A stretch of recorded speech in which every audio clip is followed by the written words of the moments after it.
Well, hello everybody, and welcome to the 392nd edition of the Boxing Asylum Nuthouse podcast. I'm your host, Steve Wellings. Joining me on the call, we have Ozzy Smith, Andy Patterson, Gabe Lewis, and Adam Smido-Smith. Going live on YouTube, 8 o'clock every Sunday evening. The Patreon RSS feed updates shortly afterwards. Hello to everybody listening through the week as well on Apple Podcasts, Spotify, and SoundCloud. Don't forget to leave a rating and review. Thumbs up, thumbs down, all that usual shite as well. We love you, whether you do it or not. Shout out to everybody in the chat. We'll have a roll call very shortly. Some of the usual faces, usual names are hanging around there. Let's get stuck straight into the action then. Andy, as the wise man once said, no messing about. The Charlos, and which one you want to start with, actually? Feel free. You can choose whether it's Jamal against Derevyanchenko or Jamel against Jason Rosario. Which one takes your fancy? I'm going to go for Jamal against Derevyanchenko because purely because it was a better performance, shall we say? It was, in fact, it was the best performance on the night. Actually, I thought he kept it very, very tight. Popped his jab, 1-2s, very, very disciplined. I felt boxed a plan. Didn't let himself. Sometimes these Charlos are emotional and they get really kind of like rolled into fights and stuff. But as I say, he's disciplined. Jab, tried to hook off a jab in that as well. Thought Chenko was having a few issues trying to kind of land his own punches. He was having major problems with Charlo's jab, struggling to land anything clean because of the head movement. But he kept up the pressure. Fair play to Derevyanchenko. He kept pushing it. Maybe round 5 is probably his best round, actually, Derevyanchenko in the whole fight. Probably clean shots were definitely few and far between. He did land a couple of single shots and stuff, and a couple of hooks or uppercuts and that. But as I say, he kept trying, but in the end, he was taking a bit of a beating because he was badly swelled. He was bleeding by round 7. I just all round, I was very, very impressed with Charlo's performance. The middleweight version, shall we say? So Jamal, absolutely fantastic performance, I felt. And I would probably say actually, off the back of that performance, it changes the landscape a wee bit for me at middleweight because obviously we don't know what's happening with Canelo. Chances are he could be out for a while. Golovkin's not got a fight arranged and stuff. So you got to say, consider at least that Jamal Charlo's probably going to be considered number one fighter at middleweight outside of Canelo if he's not going to be fighting anytime soon. It'll be interesting to see what they do with the Charlos. You wouldn't have thought the Charlos would have had many opportunities. A wise man once said that opportunities would be few and far between, even. So in 10 days' time, touch wood, DAZN have the entire roster of middleweight world champions. So people like Charlo, you've no fights for you. If you want to be a world middleweight champion, you better join DAZN ASAP. It's not looking good, Andy, for Charlo. No, mate, he's not going to have a good career at all, mate. I think he's going to have to kind of rock up with Eddie and make that money. Got to come see me and stuff like that. But no, in all seriousness, Eddie's. I remember when the zone started that Eddie's talking about Charlos, Broner, Spence, all the guys. I think he even threw Porter's name and stuff and all that sort of. But yeah, I mean, I got to hand it to Charlo, actually. It's absolutely impressive. Eddie's just, doing what he does best and that, innit? He's just, we'll get to his comments later on about White and that, and about Paulus and Turds and stuff, and even had a go at this card again during the weekend that with Rob Tebbett's channel and stuff, so it's he talks about like us being better, for example, but that is one bitter man, by the way, Eddie Hearn, I must admit. Absolutely, we love a bit of Eddie. Shout out to Jovan Bay on Twitter as well via Fight Hype for putting up that. Everybody in the chat's knocking around, having a good time. Just the 7,000. I suppose it's a bit more than last week. Matthew D'Souza's there, Bentley Coogan, Tosh Bear, Ricky Gravel, Eggy Phil is there as usual. LP. Who else have we got here? Stevie Martin. Shout out to MB, JB. No AB just yet. Hopefully Adrian will be joining the call. John Wayne as well. James Tapner. And Take Ames and F Google. Yeah, F Google indeed, absolutely. Nathan Newman as well has jumped in alongside Richard Wetton. Hey to Dave Lowback has jumped on the call as well. I will skip to you, Dave, because there's a chance we might lose you. You're out and about, running the roads. I thought Derevyanchenko struggled early on to get any spring in his step. He was standing in front of Charlo, not doing anything, which is a criminal offence because you pay a heavy price for standing in front of Charlo and not working. That's what Andre Rosier said to him. We've lost Hey to Dave. We'll go to you instead, Ozzy. I thought Charlo was really economical, especially with the jab.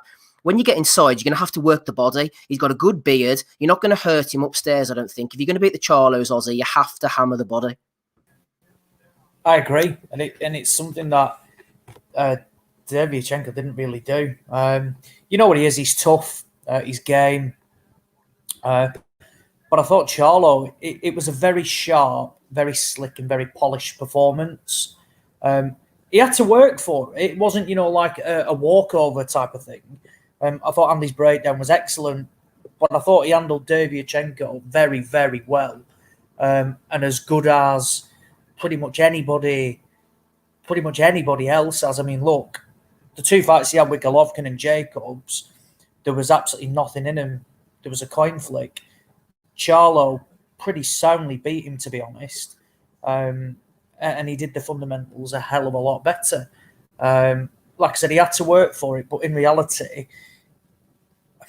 wasn't, under severe pressure type of thing. And I was quite surprised. I thought it'd be a lot closer than it was.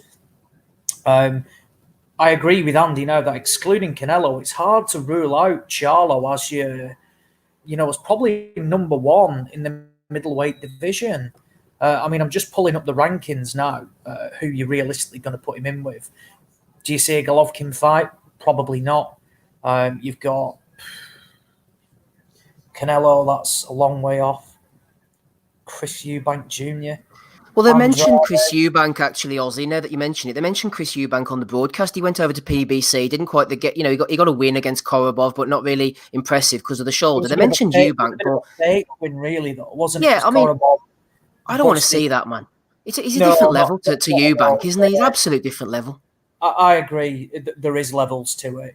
Look, Edward was talking about the about the Charlos. There'll be no fights for him. I'll finish my point on that. Demetrius Andrade needs Charlo now more than ever, rather than Charlo needing Andrade. So that's the way I see it. I think he's a clear number one, excluding Canelo. Andrade's already knocked that fight back. Sorry, was he? As you know, in the past at least. I'm not sure. I'm sure he's not. He's not about one of the fights. I'm sure. Yeah, he probably has. Like I said, he doesn't. He's not fought anybody of note for ages. So yeah, and now they're going to be looking at, will DAZN have that cash to bring over the Charlo? Probably not. So it's going to be interesting. And like I said, look, you remove Canelo and Golovkin, and 160 is pretty sparse. In terms of opponents. It's empty, mate. Absolutely. Yeah, empty. it is. Yeah, Murata, Munguia, Derevyanchenko's. Look on BoxRec, they've got Liam Smith at 9 and Liam Williams at 10. Well, the thing is, mate, Vinny Sergio Martinez. Yeah. 6. Patrice Volney, never heard of him. Carlos Lindsay Monroe. Yeah. Who is that? Is that a transgender? Let me check this person. Fuck me. Sam Soliman's ranked at 25 on BoxRec. Oh, God. So, yeah, it's going to be interesting to see what they do. Mm-hmm. What they do with him. I think they've got to be targeting the big fights because, as we've just mentioned then, we don't want to be seeing him in the likes of Eubank Jr., fucking Vinny the Doorman, Solecki, Kanat Islam. We want to be seeing him fighting proper people. And maybe a move straight up to 168, unless he can get the Canelo fight or Golovkin fight, is all he can do, because I just don't see Andrade taking the fight. I think there'll be too many obstacles in the way. Yeah, the time is now, really, isn't it, Smido, for Charlo? I want to see him fighting the likes of the Canelos. I always thought he would give Golovkin trouble, especially now. I think he will. Now, Golovkin's a different beast to Derevyanchenko. You would like to think that with his jab, his power, his footwork, his ability somewhat still to be able to rake the body, he'd give Charlo different problems to Derevyanchenko, but I think Golovkin's definitely on the slide now. The success always came off the feint for Derevyanchenko. Really tough guy, but his face looked like an absolute mess at the end of the fight. Yeah, it was... We were expecting Charlo to be winning this fight, pretty comfortably, as he did in the end. But yeah, Derevyanchenko is just one of them kids that's going to make it competitive and continue to do that. Man, gets opportunities to.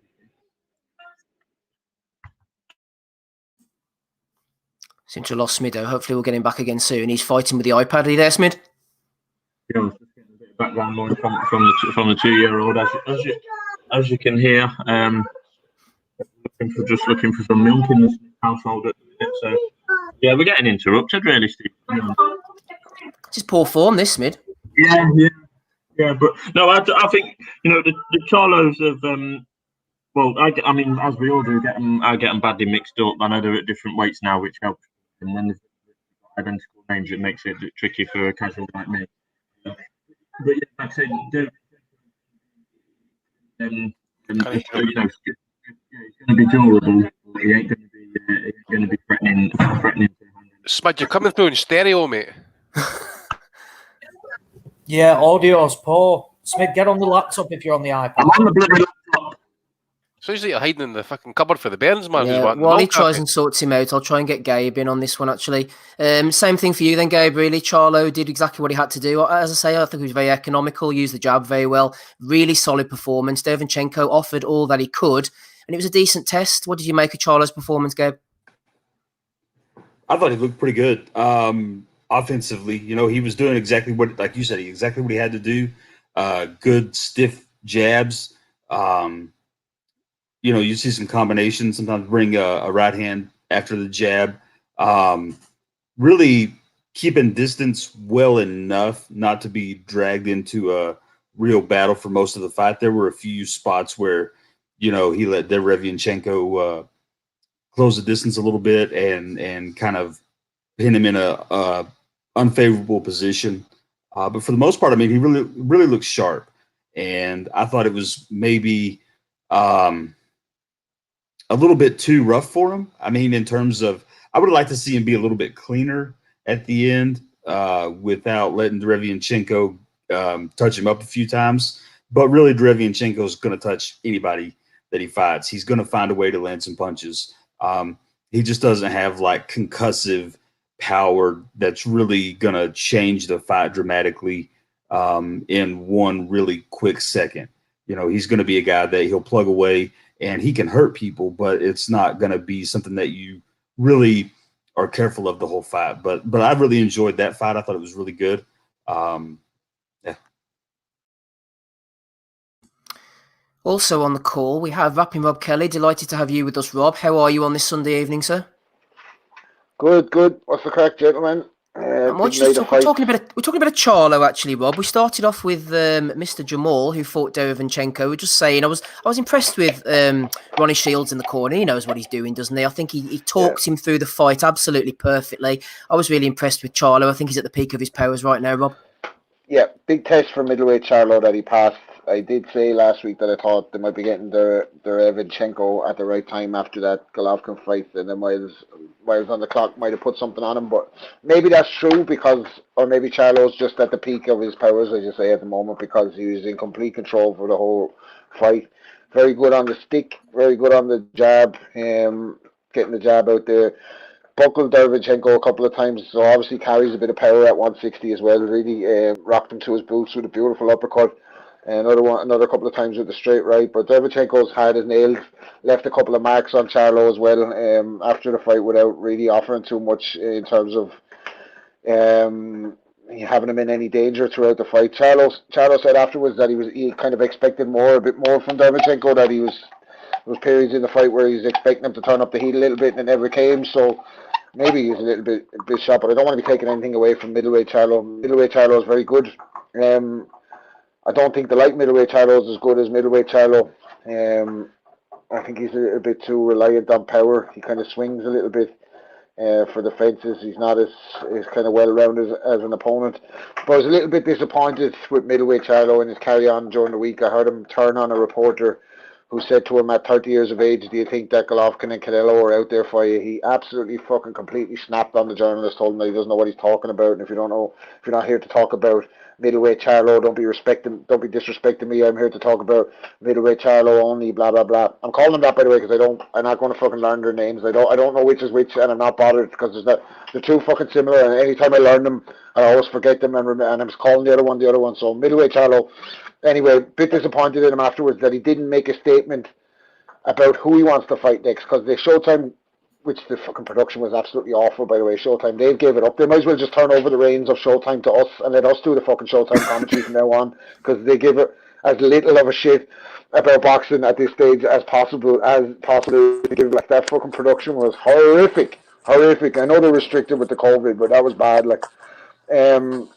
So it was a little bit disappointed that middleweight Charlo didn't go and put a few names out there. Say that he wants to fight. They said, there's names out there for you, Chris Eubank Jr. and Boo Boo Andrade. And he said, I really don't like to make these fights in public. I like to let my promoter do the. I thought, fucking hell, man, you're 30 years of age, like you know what I mean? You want to fight one of these guys, go and fucking call him out, like make it happen, or at least try and force your hand on your side, like. But no, wasn't gonna engage, and I think the two boys are just happy to be in the spotlight and get a payday, to be honest with you. But yeah, definitely impressed with middleweight Charlo last night. Absolutely. Joining us on the call now, we have our first guest of the evening. Delighted to welcome Grant Dennis. How are you, Grant? I'm all good, mate. You doing all right? Yeah, not too bad at all. We're just talking a bit of Charlo action from the weekend. Did you manage to catch anything? To be honest, I didn't catch it, man. I've been flat. Oh, I lost you there. Yeah, I've been flat out training. So to be honest, it's just been late nights, early mornings for me. So I actually didn't catch it at all. No. Yeah, tell us about the training. Then obviously you're going over to Russia soon to fight Andrei Sirotkin. How's the training preparation coming along? Yeah, to be honest, it's flawless. I know we like to say that it's boxers like to say it's gone great, but no, this training camp's been everything that was expected and more, to be honest, and I'm feeling just ready to go and do the business now. Yeah, obviously it's not Russia, it's Belarus you're going over to. Either way, there's not going to be a crowd there. No crowds, no problem for you, Grant? Nah, man, like, to be honest, I get in the ring, the ring's home no matter where it is, you know what I mean? So I don't need no crowds. I just need the opponent, the ref, my cornerman, and I'm good to go, man. You know what I mean? So yeah, like I say, I'm just counting down the days, the hours, the minutes now to just go and do the business, man. What about Sirotkin then? Obviously he's fought at a decent level. Have you seen much of him? Yeah, I've seen bits and bobs of him. He seems like a decent operator.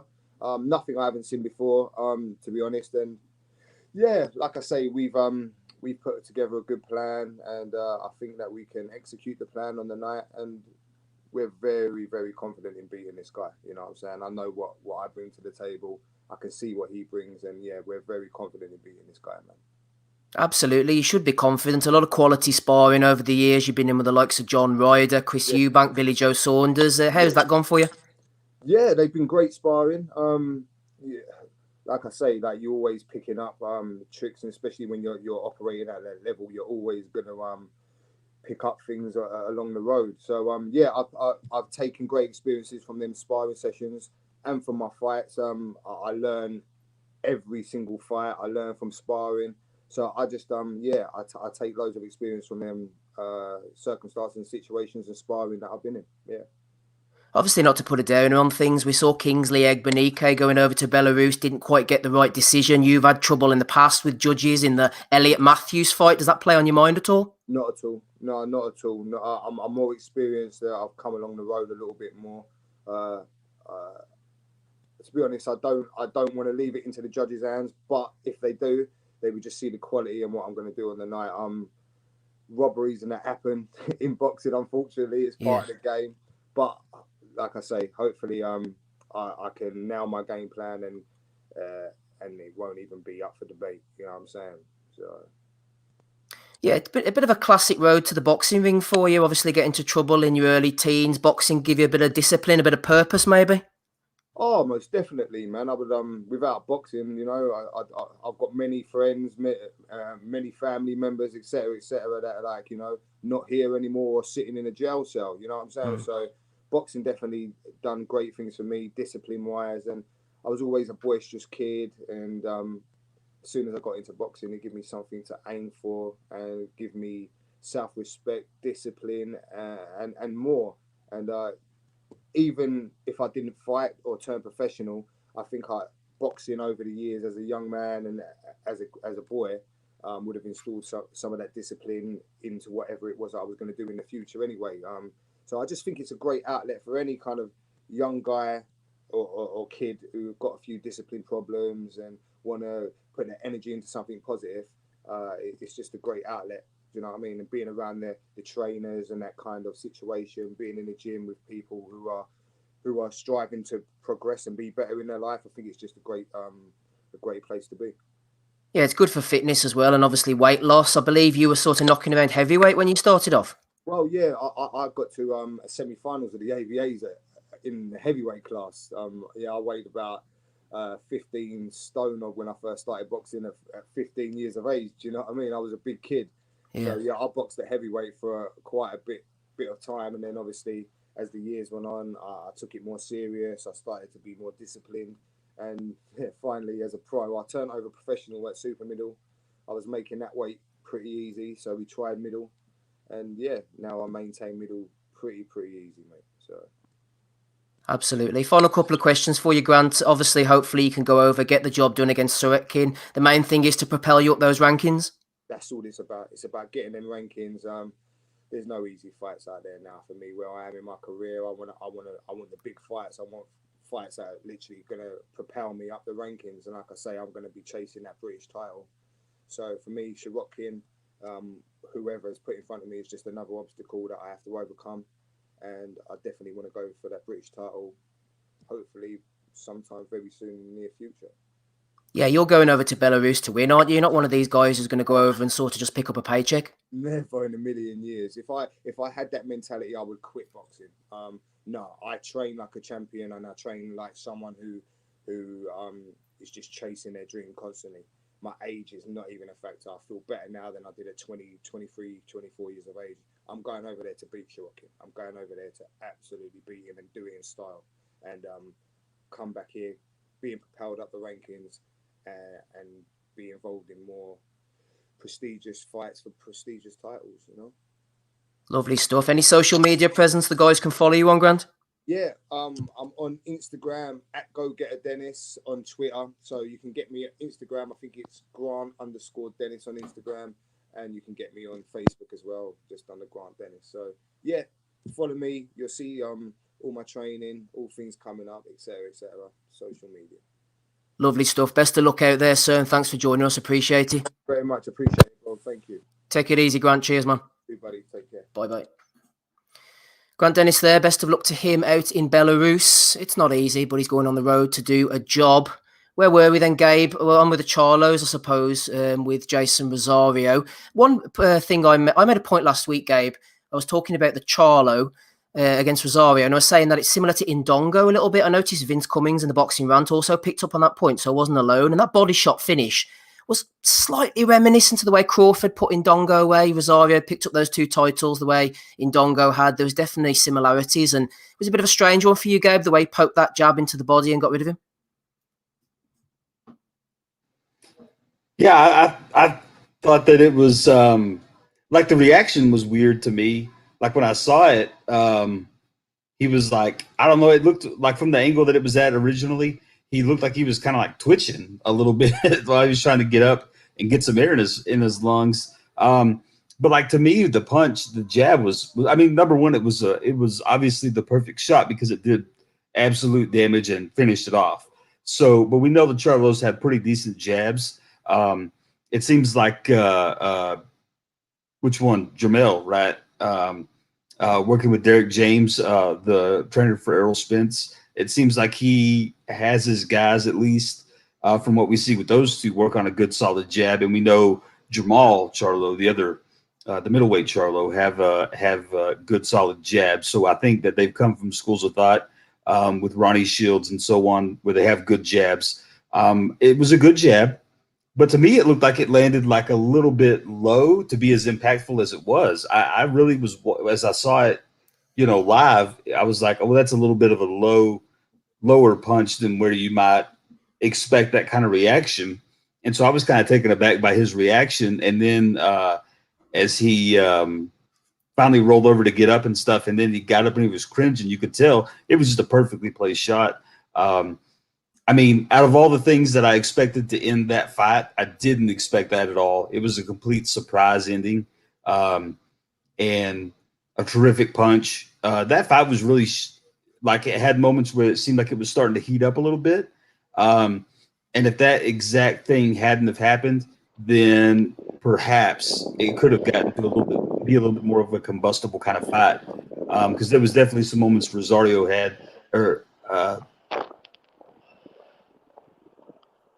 and it made it to me seem like it was going to kind of catch fire. But we didn't get that far. It was a good way to close out the show, and overall, I really enjoyed the fight.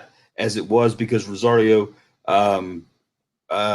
seemed to be coming on, and without the knockdowns, he, to me, was pretty close in the fight. So without the knockdowns, I think it was probably an even fight. You know, obviously you score those rounds 10-8. So in score-wise, Charlo was definitely winning, but it was a close fight.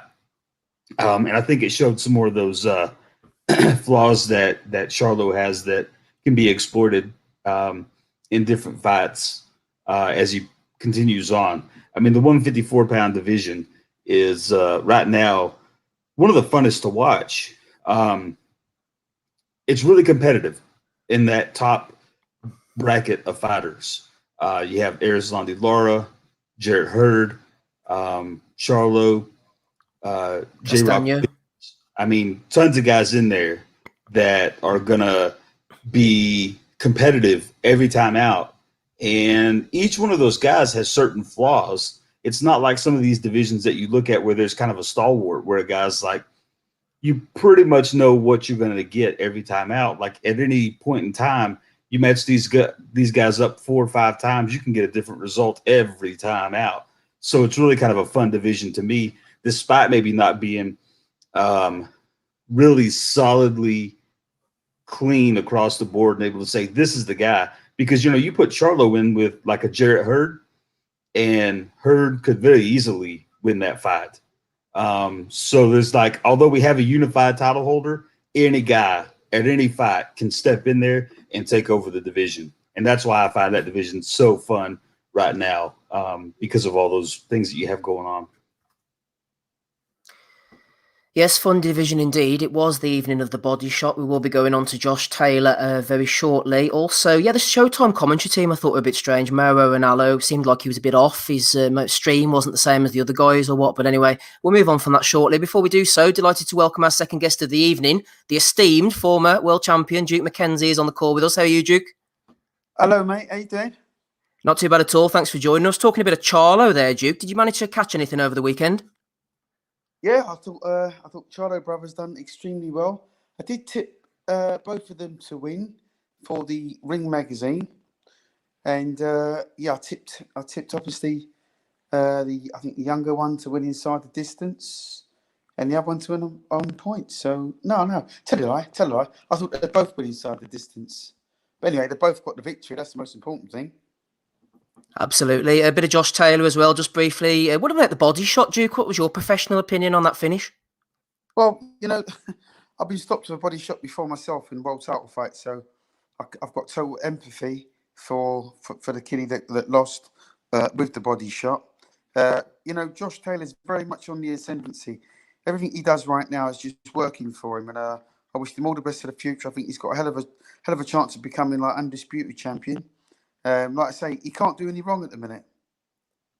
No, very good fighter is Josh Taylor. Just going back to Charlo briefly, a future opponent mentioned for him is Chris Eubank Jr. Obviously, you were there on the night. Nazim made the infamous comment, I think he should finish after the Groves fight. It went a bit viral. You were part of it. What do you remember about that? Yeah, listen, that was a big night for us, for the ITV network, I should say. And, I mean, listen, I love Hamid. Nazim Hamid speaks his mind, always has done, always will do. I mean, listen, you know, Eubank he's still, to me, still unproven at the highest level. I'd love to see him in with any of the big cats in the middleweight or middleweight divisions. I think he's got a lot to offer. He's had a lot of time to, you know, go away, regroup. I think he's been doing a lot of training with Roy Jones. So, you know, I mean, listen, training with Roy Jones is one thing. Putting that into practice is another. And obviously, when the bell goes, you've got to be able to just go out and do the business. But I still think Eubanks obviously there's still questions to be asked of him. And but I still believe that this guy can be a major force in the super middleweight division, not the middleweight, but in the super middleweight division. Absolutely. We've obviously seen you on ITV, BBC back in the day as well. How's life after boxing going for you, Duke? Oh, listen, I'm on a roll. I've had such a privileged career, and you know, both inside and outside of boxing. And like I say, I I couldn't have asked for a better boxing career. I really couldn't. I don't really know what I can say. I don't really know what more I can add to that because, inside the boxing ring, I've had a great career. Away from boxing, my life has been equally fruitful in different ways. And I'm probably one of the sort of few boxers that have found peace in their lives away from the sport. I'm very, very fortunate. Excellent. I'm pleased to hear that. Obviously, we're looking at flyweight, bantamweight, super bantamweight, some of your former divisions. Do you ever look at the guys of today and think, I'd fancy him. I wonder how I'd get on against him. Maybe like an Inoue or somebody like that? I do it all the time. I do it all the time. I don't think there's a boxer alive, past or present, that's been the former champion that doesn't look at the current crop of fighters that are around today and thinks that he couldn't beat them. Of course I do. But the reality is that, I've had my time and, it's a different generation now. And, good luck to all the guys that are on top in all of these different weight divisions. Like I say, I've been so lucky with my career. I had great management, I had a great trainer. And, it's like I've had 3 careers back to back. Flyweight, bantamweight, and super bantamweight world champion. Where an average sort of world champion is normally finished after their first weight division. But I've been privileged, like I say, to have gone through 4 weight divisions actually, but winning world titles in 3. And I did challenge for a 4th world title. So, like I say, I haven't really got any complaints where my career is concerned. And I look at some of the fighters today, and I think to myself, if I'd have been born a southpaw, I'd have won world titles at 4 weights or maybe 5 different weights. That would have been a dream come true. 2 of my brothers were actually southpaws. Dudley was a southpaw. Clinton, my older brother, he was a southpaw also. But like I say, listen, I've had my time, and it's about the young guys that are coming through now. There's some amazing talent out there. I think the lightweight division right now is probably an exceptional division to be in. I can't pick one bad lightweight champion. I really can't. And but the lightweights have always produced, or the lighter weights, I should say, have always produced outstanding champions. Talking of great lightweight champions, you always speak very highly of the great Roberto Duran. Have you ever met him, Duke? I met Roberto Duran many, many years ago. Yeah, I did. It's very rare that I've been in the true presence of what I call true heroism. And I did an autograph signing. I think it was at Olympia several years ago with the late Alan Minter as well. Actually, by the way, God rest his soul. But yeah, it was me, Alan Minter, and Roberto Duran, and I was starstruck. I was absolutely starstruck. I was just, Roberto Duran was sort of sitting next to me like this, and I kept looking like that, and I couldn't really believe it. I didn't really know what was. It was such a surreal moment for me. Obviously, I've been sort of, spoon-fed Roberto Duran from a very, very early age, and I love him to bits. He would be my he's my second all-time favourite fighter. Talking about great fighters from the past as well, you've always been quite vocal saying that sportsmen, sportswomen need to accept the fact that they're role models in society. Do you feel very strongly about that? They are passing a message on and a role model to the youth of today? Oh, undoubtedly. I just think that, all particularly sportsmen, because obviously that's what I am, they've got a role to play, whether they're a champion or not, because you're watched and you're under the microscope constantly as a champion. And, you've got a lot of people, male and female today, boxers that are looking up to you and want to be like you. And if you don't, sorry, that's my pup. No, that's fine. Don't worry. Yeah. If you don't carry yourself right, then obviously, you're going to leave a bad image in other people's minds, certainly. And that's not how you want to be remembered. You want to be remembered as an outstanding champion, both inside and outside of the ring. Obviously, you're with Mickey Duff along the way. How did it go for you promotionally and stuff? Any issues or anyone that you didn't really get along with? Now, listen, I love Mickey Duff, God rest his soul. Sadly, he's passed on. But like I say, Mickey Duff, for me, represented he was more than just a promoter, because I had quite a unique relationship with Mickey Duff, I'm sure. I mean, I'm not the only one, I'm sure, because obviously he's had 19 or 18 other world champions, but I'm one of the privileged ones, I think, where Mickey Duff gave me a lot of his personal time. He took me to America at 19 years of age. He took me to Vegas to fight. And sometimes he'd bring me up and say to me, just come over, just for the experience. There were several times where I went over to America, where he took me to like Miami, when Cornelius Bros Redwoods boxed Hector Camacho in Miami. I was in Boza's corner. I was like his bucket boy. Wow. Yeah, I actually brought the bucket to the ring and the stall. That was one of the experiences I had with Mickey Duff. There was other times when he took me to Vegas, and we trained at Johnny Tocco's gym in downtown Vegas. And on any given day, like Evander Holyfield was there, Sugar Ray Leonard put in an appearance, Hector Camacho was there, Bozo Edwards was there, Edwin Rosario, the late Edwin Rosario, he was Yeah. there, Jennifer and Bramble. That's when they was all sort of fighting one another. But I was privileged to see these guys work out on a daily basis. And, I've been, listen, the list is endless. It's like a who's who of who's what in the boxing world. I've been so lucky to have been around these great men, these great times, and I have a wealth of experience that one day I will give back to the sport. I love talking about the sport, as you probably realise. I love boxing. It's my life. But one day I'll probably train somebody. I'm just not sure when. Absolutely. I mean, you obviously come from a proud boxing family, all your brothers being excellent boxers as well, but your dad didn't actually want you to box, is that right? No, my dad wouldn't let me fight. My dad was a very, very strict disciplinarian West Indian man. His way or no way. And being the youngest of seven, I can appreciate why he didn't want me to fight then. But I didn't really understand it then, and but I can now as a grown man myself. I've got a son myself who boxes, so I can understand my dad's concern for me. But my dad's reasons for me not wanting to box were completely different from me not wanting my son to box. Do you see what I mean? Yeah, yeah. So my dad were purely, I don't know. I mean, to this day, I really couldn't put my finger on it, but he just didn't really back me like he did the rest of my brothers. I mean, had he have done, then he could have been a multi-millionaire. He could have put. My dad loved to gamble, by the way. Yeah, my dad was a bit of a gambler, and had he have put a few quid on at the bookies, then he could have made himself a few quid. Do you see what I mean? Because he was very proactive in letting Clinton, who went to the '76 Olympic Games, as I'm sure you're well aware, boxed Sugar Ray Leonard in the quarterfinals. He boxed as an amateur and professional. Winston also amateur and pro, and my brother Dudley, who was an outstanding amateur. Dudley went unbeaten for 8 years in the amateur game. Dudley was absolutely sensational. He won everything. Didn't quite cut it in the pros, but I just put that down to bad management. Just a couple more questions for you, Duke, and we do thank you for giving up your time on this Sunday evening. Obviously, plenty of big fights for you, some wins, a few losses as well. What were the standouts over your career? Standouts over my career. The fight that made me was a fight I lost to Thierry Jacob for the European bantamweight title in France. That was a fight that I'll never forget. It was harder than any of the world title fights I had. He was an outstanding champion. I had been away from home before, but it was the first time I'd boxed in a hostile arena where, it was 15,000 French men screaming and baying for blood. It's the first time I'd ever been decked in a fight. It was the first time I'd ever actually thought during the fight I wanted to quit.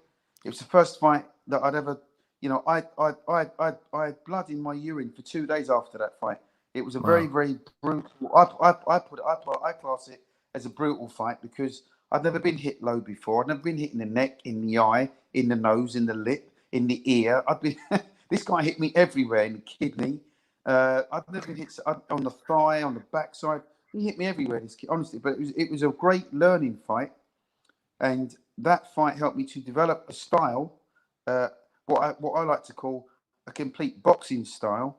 I had another 20 odd fights after that, of which I won about, I think I won 16 of them, and with the same style that he beat me with, I used in every fight I had thereafter. Yeah. I mean, you spent some time with John the Beast Mugabe as well. Tell us about John. What was he like? Yeah, I mean, like I say, I've been very, very privileged to have travelled the world with Mickey Duff and John Mugabe. Cornelius Bozo Edwards is another one. He's a good friend of mine. I think he was Mickey Duff's first ever world champion. Me and Mugabe, we roomed together in Atlantic City several times in training camp when he was getting ready for the Hagler fight and when he fought Frank Animal Fletcher, I believe. There was one or two other times, but Mugabe was one of these naturally. He wasn't naturally fit. He was one of the worst guys in the world to train. Him and George Francis would have murders in the gym because George couldn't get him out running, and he'd always have to motivate him and one thing and another. He'd get him out eventually, but Mugabe wasn't what you call a clean liver of the sport, But very, very, very, very heavy-handed. I see him knock guys out, spark out in training, not intentionally, you understand. Mugabe would never go into the gym, to go in and just beat somebody up. He wasn't a bully like that, but he just carried natural power, and he knocked out a load of guys in sparring. Obviously, he came up short when he boxed the quite brilliant Marvin Hagler, but everybody came up short against Hagler. Yeah, some fighter was Hagler. Final one for you, Duke. Was there ever a time you thought the fire wasn't really there, but you just continued? Yeah, that happened to me. I think 2 fights before. No, tell it all. That's a lie, actually. Yeah, maybe 2 or 3 fights before I actually retired. Mhm. I knew that I'd gone well past my sell-by date, but there was a lot of things going on in my personal life, which, like so many fighters before me, you start off boxing, you're wide-eyed, you're open-mouthed, then you start winning things, then life gets a hold of you, and then things don't quite go your way, and then you've got, when the money's gone and the belts have gone and all the fame's gone, you sort of say, well, what else can I do? I'm not a carpenter, by the way, and I'm not a bricklayer or a lawyer or a doctor. But so I kept saying to myself, what else can I do? And I just thought, like all boxers, you think you can roll back the clock and turn back the years and you can pick up where you left off. But the reality is the mind's willing, but the body's weak. And I knew I didn't quite have it. But when I was looking at the kind of guys I was being matched against, I thought my experience would pull me through, but I couldn't have been more further. It couldn't have been more further from the truth. I was just pretty much washed up by then. But like I said, listen, I've come out of the sport, I hope, with all my faculties intact. I like to think I've got my health. I can walk straight. I don't blow bubbles when I speak. And I've got a little gym that I'm running now, the Jukebox in my hometown of Croydon. I'm married. I've got a lovely wife. I've got 3 beautiful kids. I've got a lovely dog. I've got a little house that I've got. So listen, I'm pretty content. Absolutely, all good, positive stuff on a Sunday evening, then, Duke. Yeah, so I really haven't got any. I haven't got any hard luck stories to tell. Listen, like all boxers, I've had highs in my life. I've had amazing highs. I've had what I consider one really bad period in my life when I lost my brother in '95.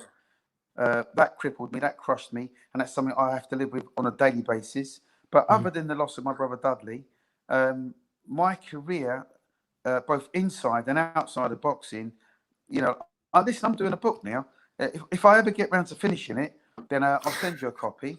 Yeah, I'll send you a copy. But I'm doing a book. I just think to myself, there's going to be somebody that's just like me somewhere in this world that it will make a good read for, and they'll read it one day and they'll be able to relate to it, because I'm sure, I'm not your stereotypical boxer. Boxing. I didn't find boxing. Boxing found me, and like I say, I'm very, very privileged. I don't know where my life would have been had I not found, or had Mickey Duff not had managed me. That's all in the book. That's another story, actually. It took me ages to get him to manage me, but I mean, that's life. That's I come from an era where there was only 2 promoters at the time. There was only Mickey Duff, who was the massive promoter, and Frank Warren, who was the new promoter at that time, coming onto the scene. So had Mickey Duff not had managed me, I don't know where because Frank Warren had turned me down, by the way, at that time. I mean, he later went on to promote me much later, many years later down the line. He promoted a few of my fights after I'd left Mickey and one thing or another. But but like I say, if Mickey Duff hadn't have managed me, I wouldn't be sitting here now speaking to you as a former 3-weight world champion. I guarantee you, nobody could have done the job like he did. No one.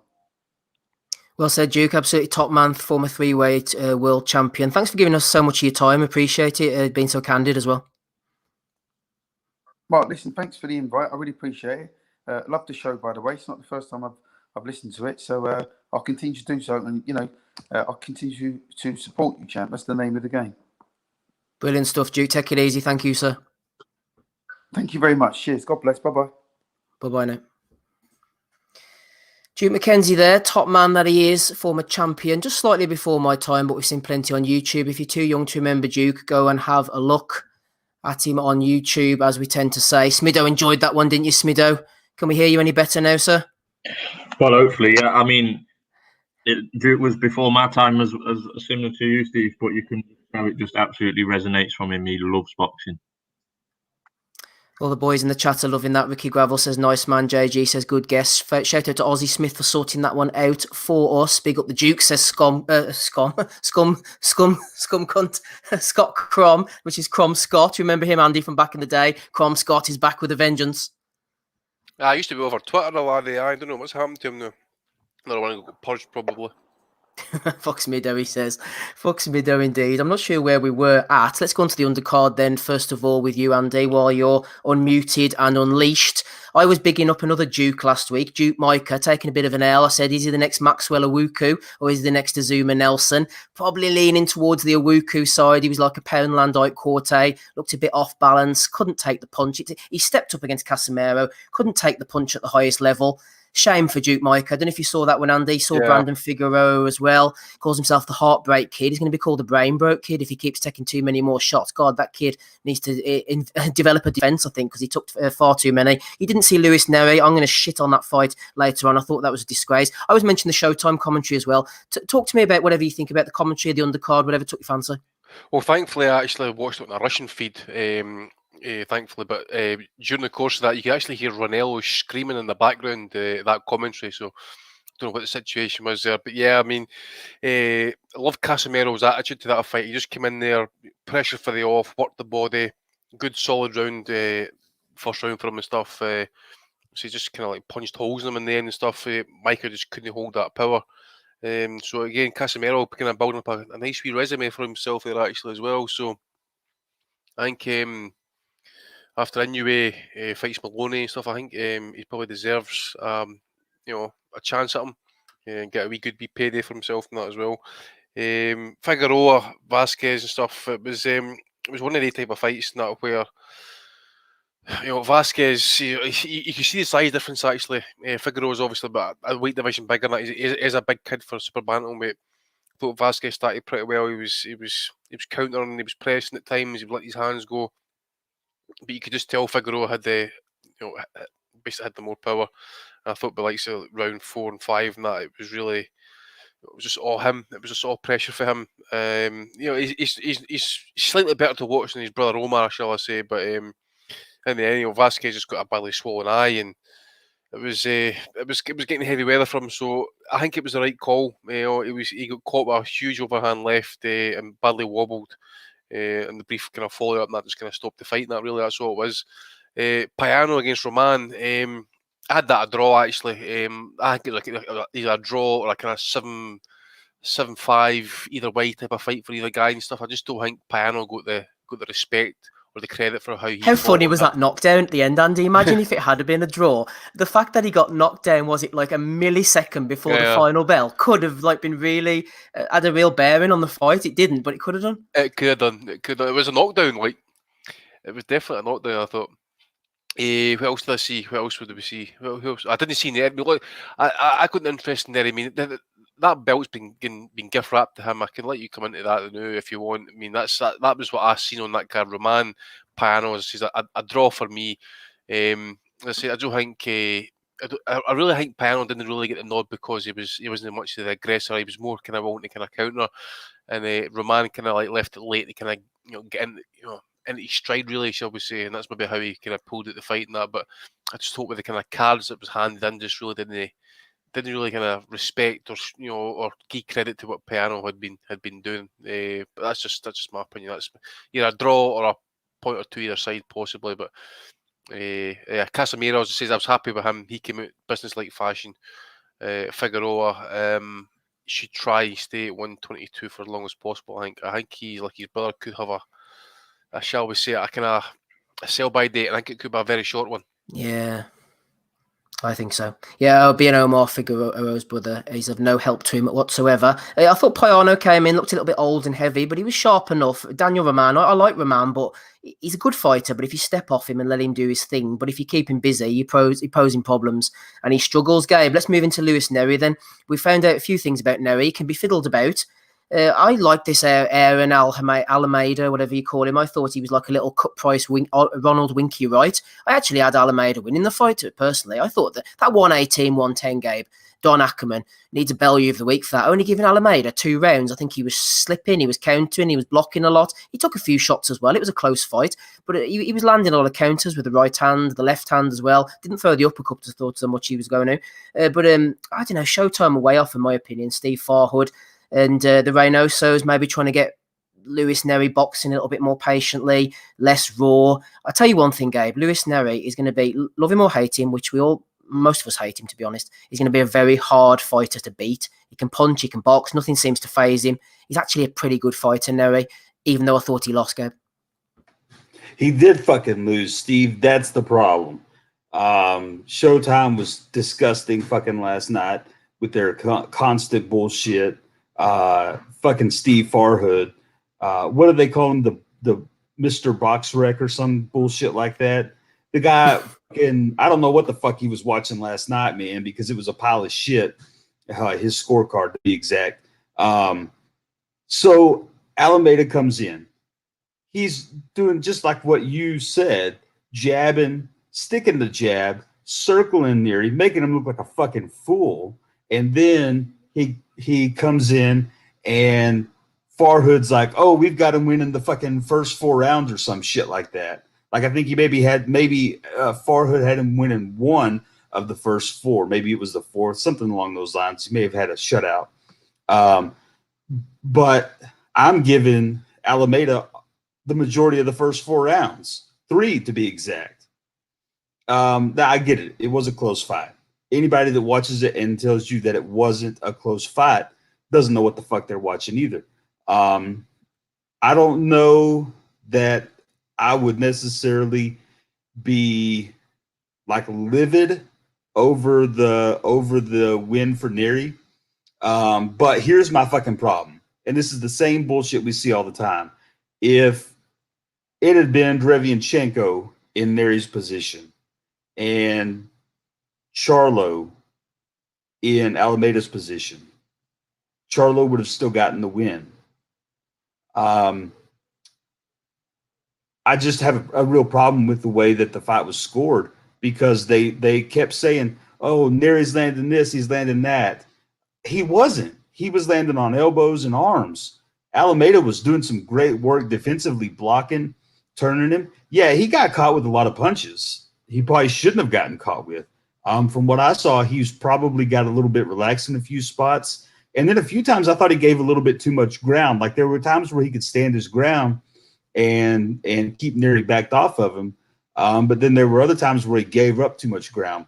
So there were some problems in there for Alameda. But in general, you saw the exact fucking problem with boxing most of the time is that the judges can't get their fucking heads out of their asses and just judge a fight. Now, I'll be perfectly honest with you. I had to ask a few people if they saw what I saw. So I know that you guys will recognize the name King Carlos Molina. Not one of the greatest fighters of all time. Not a very powerful guy at all. But he saw what I saw. And I'm not using that to say what I saw was right, but I think in my mind, having multiple people that have seen the fight and say the same thing, it kind of leads you to believe that maybe there was some validity to what you saw. And I mean, I feel like Showtime got the call terrible. Al Bernstein was the only one that was even remotely on the right page with it. He was kind of saying that he was not on board with what Farhood was scoring. And then they were like cracking jokes about it, about how Farhood had him so far ahead and how Al said it was a little bit closer of a fight. So I think Al was on the right track. It's hard for me to be absolutely furious about the 115, 113 cards. I can see a way for those to be fair. I can't fucking understand how you get the 118 score. That is absolutely ridiculous. But then let's talk about the last thing too. Neri is a drug cheat. I'm sure everyone knew I was going to go on this. I've tweeted it about 1.5 million times. I love to remind everyone that Neri is a drug cheat. And funny how he joins up with Canelo's team. So now we have a crew of known drug cheats all working together in the same gym, all happen to be using the same trainer. I mean, it's just fucking ridiculous. Like, nobody pays attention to any of this shit. I'm sure the guy was on some fucking bullshit again, as usual, just like I'm sure Canelo is always on some bullshit. But, I mean, it's fucking, to me, it's ridiculous how terrible the scorecard was, the 118 card, but then how people are building Neri up to be this wonderful figure whenever we don't even really know what the fuck he's done clean in his whole career. You know what I mean? That to me is a problem. So fuck Neri. I hope he gets knocked out stone cold out. I hope he gets knocked out like Jason Rosario next time he goes out into the ring. It was a good fight from an entertainment perspective, but I feel like the end just spoiled all of it. But good show. I thought Alameda was great. I'm happy to see him again. So hopefully they get him back on relatively soon. And hopefully Neri loses relatively soon and badly. Yeah, it's called boxing for a reason, and Alameda looked like he was boxing to me. Farhood was off last week on the Lubin card as well, so maybe he's taken too many shots. Any hot takes from you on the undercard, rapping Rob Kelly? What took you fancy? Absolutely nothing. Yeah, I didn't see much of the Showtime card apart from the main event, unfortunately. So I'm not really checking for Neri so far. I'm a bit sour, and I'm still over the whole drug cheat thing. But I mean, maybe I should just get over that. Like, they're all at it, aren't they? Like, I mean, you're looking at the chart last night. Like, definitely question marks about both of them. Like, so I don't know. Like, it's murky waters. So I should get over that really, and just get on board with the Lewis Neri hype train. But I haven't watched that fight yet. Yeah, the Charlos, that point was put to me during the day, actually, about the Charlos of suddenly extra spring in their step lately. They haven't looked so hot lately, but I think about last night they looked about 3 years ago, they went from like labouring with lads, the two of them. Now, obviously, they're younger fighters, like, but they went from kind of labouring to and looking unimpressive in decisions to absolutely fucking evaporating everything that they touched, like, in a very short space. And I know that those allegations have been flung around before, but there's absolutely no proof actually leading anywhere with that, so I shouldn't really go too far on that. But yeah, if you have to, you have your eyes as well. You know what I mean? There is an eye test, like, so. We all know we laboured the point of date on the pod before. We know what the situation is in the sport, and that's just it is what it is, isn't it? Until something gets done about it. So. Absolutely sensational stuff from Raphael Kelly, episode 392. He's with us, so is Gabe, Andy, Ozzy, me, Steve, Smido. Anything from the undercard, Smido? Anything from the Charlos? Anything from the weekend at all? The floor is yours, Smido. Anything you want.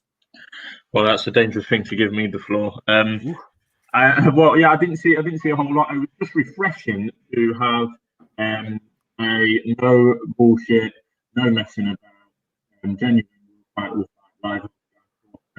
Coming on at 10 and Smido, your sound is like Adrian Broner. It promises so much at the start, but then it ultimately fails to deliver. Well, I don't understand what's going on. Is that any better? Yeah, that's okay. I've changed it about a little bit. Yeah, that's it. Right. Oh, good. Just refreshing to have proper boxing on Sky on a Saturday night, no pay-per-view. Does that work? Get out in the field, Smido, will you? Get out in the field. I'm packing up. Cheerio. Bye, everybody. Enjoy Get on the 2G, Smith.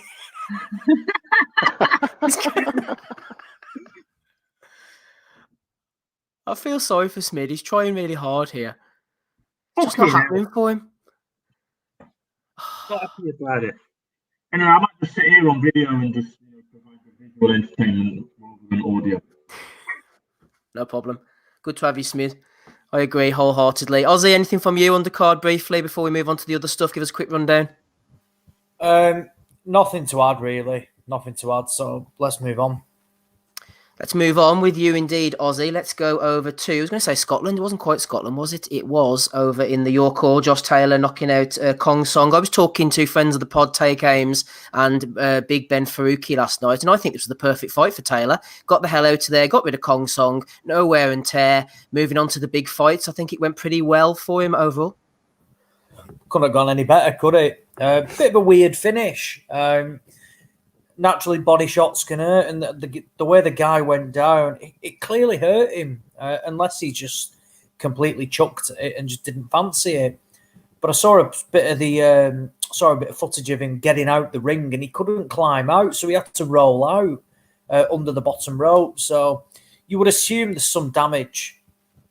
But yeah, it's another one of these dodgy IBF mandatories, isn't it? Up with the busy A's and people like that. Kong Song shouldn't be anywhere near the likes of Josh Taylor. But I agree, it was a perfect fight for him. What was his last one? When he fought Prograis, a bit of time out the ring, polishes, gets rid of a mandatory with absolute ease. No miles on the clock, just a camp. And a camp from where naturally it's probably started in lockdown as well. And all eyes now, you would think, are going to be on the Ramirez fight. Bob Arum came out and said the WBO want Taylor to now defend against Jack Catterall. He basically stuck two fingers up in that and said, no, we want to go for Ramirez and fight for all the marbles. I get it. I get it. I don't know why. You wouldn't want to do that. And I think a governing body standing in the way, to find, basically to stop a fight for all the marbles would just be foolish and silly. Bung Catterall a load of cash to step aside, put him on the undercard, give him a fight, and guarantee him the winner. Pretty much. Why wouldn't you? Why wouldn't you do that? I think it's a fight we all want to see. It's a great fight. It's one that I'd side with Taylor, and I think Ramirez has had the fight a fairly difficult contest against Postal. Taylor's had no miles on the clock, so let's wait and see what happens. This is boxing, and we won't be surprised by anything. Flying down the undercard, Charlie Edwards against Carl Williams. I thought the scorecard from Bob Williams in terms of in favour of Williams was really poor.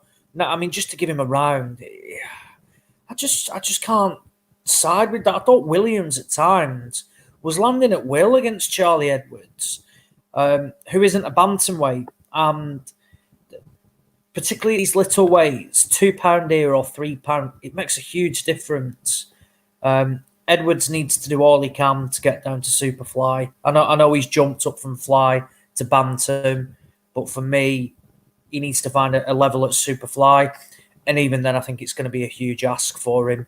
I certainly think he can be manoeuvred in the right direction, but based on last night's performance, you don't really see him causing any problems to the likes of Estrada, Gonzalez, Rungvisai, even like the likes of Jerwin Ancajas, Andrew Maloney, people like that. A fight that you wouldn't mind to see is the Cal Yafai one. We don't know how long Yafai's got at that, but that's not a bad domestic fight. But Edwards at world level at the moment, he needs to improve of the likes of basically from what he showed last night against Carl Williams, who hasn't really operated above British level. So it was a bit concerning.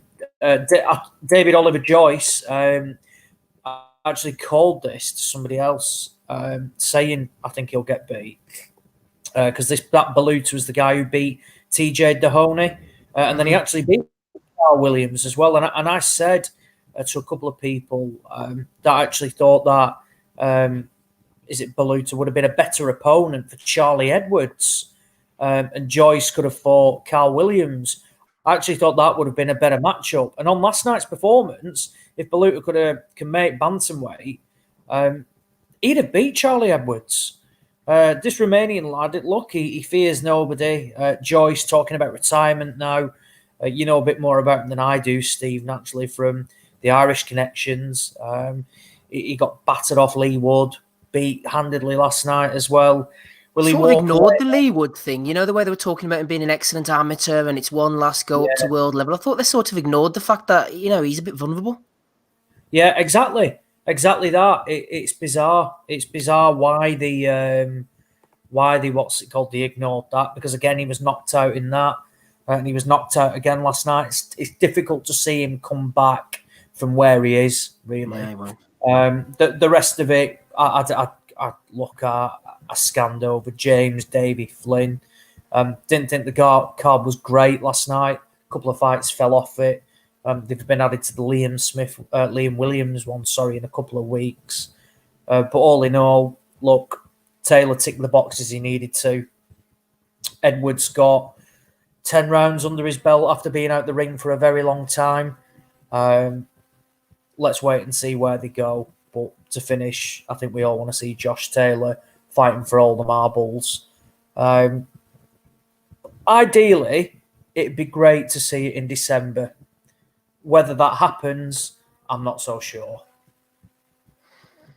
Absolutely, yep. Charlie Edwards got the win. David Oliver Joyce, probably retirement for him. Bad night as well for Domenico Valentino over in Italy, former quality amateur, 36 now, getting knocked out in the second round by Mohamed Kaladi. Looks like the gig is up for him. Going back to the Your Call card, Andy, we mentioned there, just before you talk about the Taylor fight and the stoppage and your opinions on it, the Jack Catchell situation's interesting. MB saying there Taylor and Ramirez might both move up once they fought each other, and there's a vacant belt for Catchell, plus he's got step aside. Now, the step aside thing is strange to me, because at the moment, with the lack of money floating about, who's going to put up a massive wedge to allow Catchell, who doesn't want to step aside, to sort of encourage him? I don't think the money's necessarily there to pay him.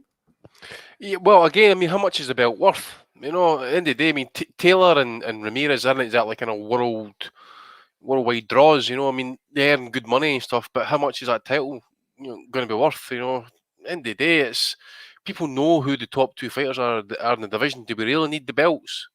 You know, at the end of the day, because we see what happens. You know, the belts get unified, and the next minute there's a mandatory defence. Bob Arms coming out raging about the Kong Song mandatory. He's raging about something else, another mandatory defence. I forget who it was. I don't know if it was Herring or whatever. But yeah, it's just like these fights. I suppose. Look, it's a gimme, but in the sense of Cattrall and that, I've always said, Cattrall's career just hasn't really kicked on and stuff. And I go back to Tom Stocker days watching him fight, and that he showed a lot of promise, and it hasn't really kind of materialised in who he's fought. It's just mainly he stayed at kind of like domestic level and kind of like fringe European. I always expect them to kind of make you step up in that and fight kind of like what more kind of class operators at European level.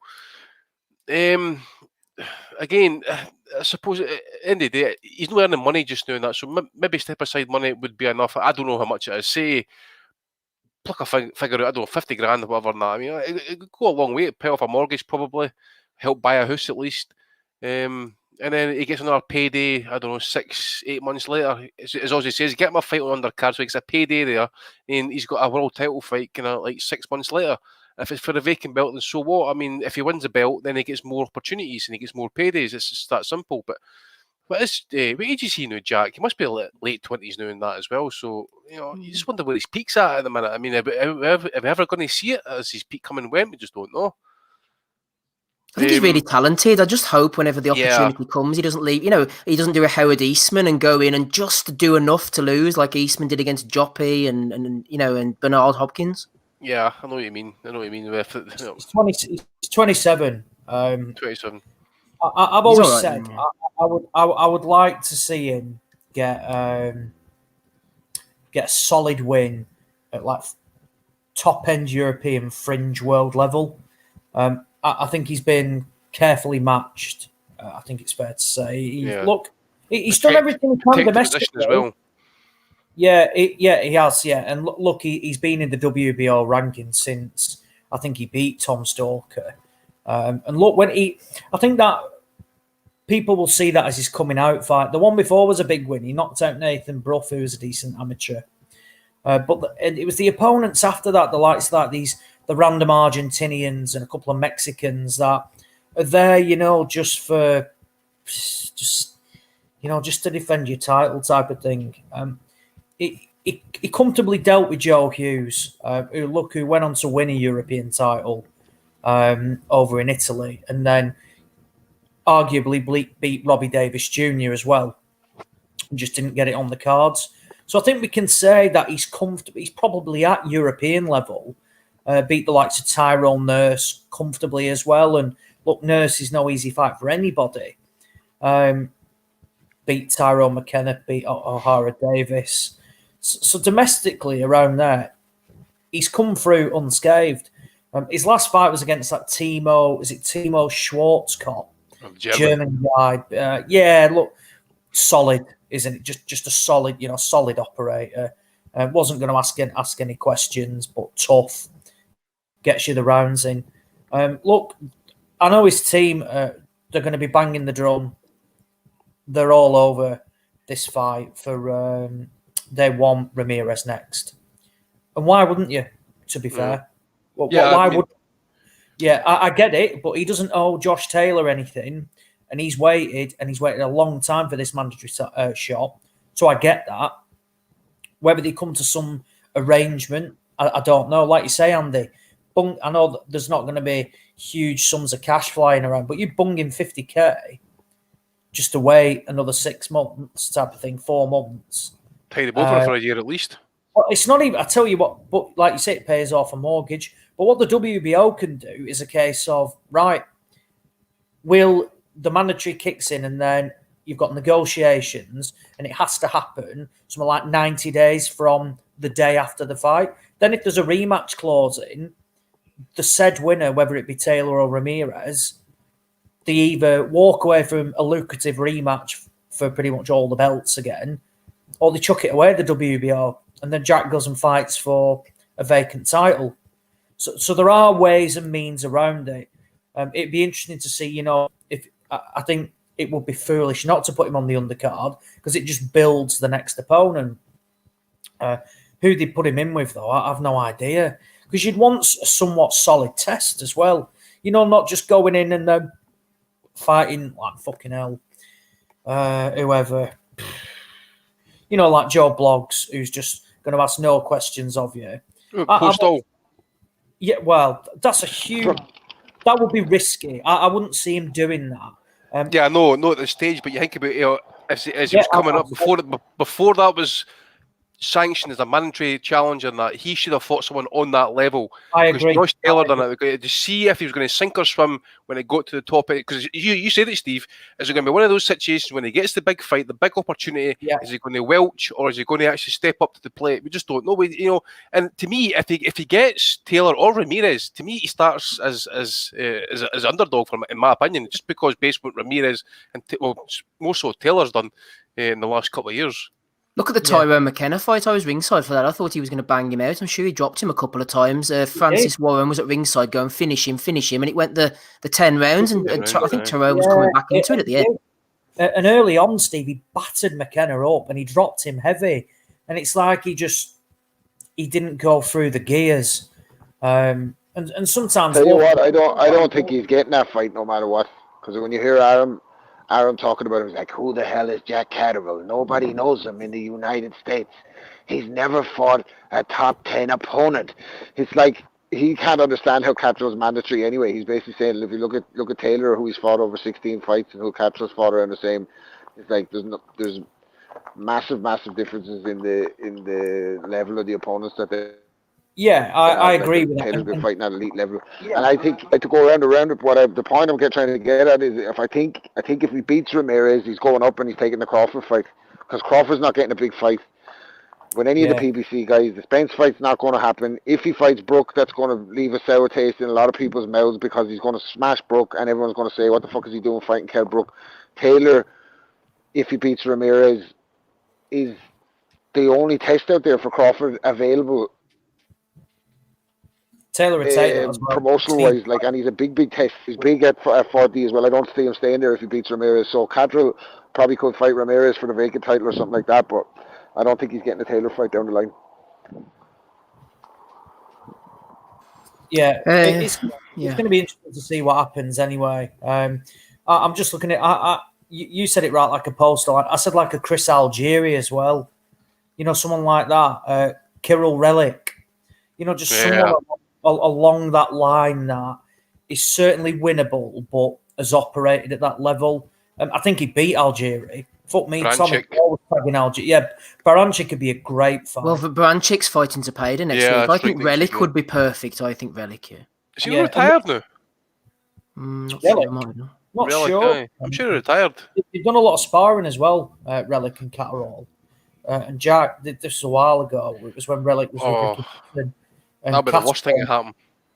Mm-hmm. Well, Catterall dropped Relic quite a few times during. I mean, sparring, but I always think you can get some sort of gauge from it. Yeah, but at the same time, if you've sparred each other quite a fair bit, and that it generally kind of sends that set up for a pretty shit fight because they know each other pretty well.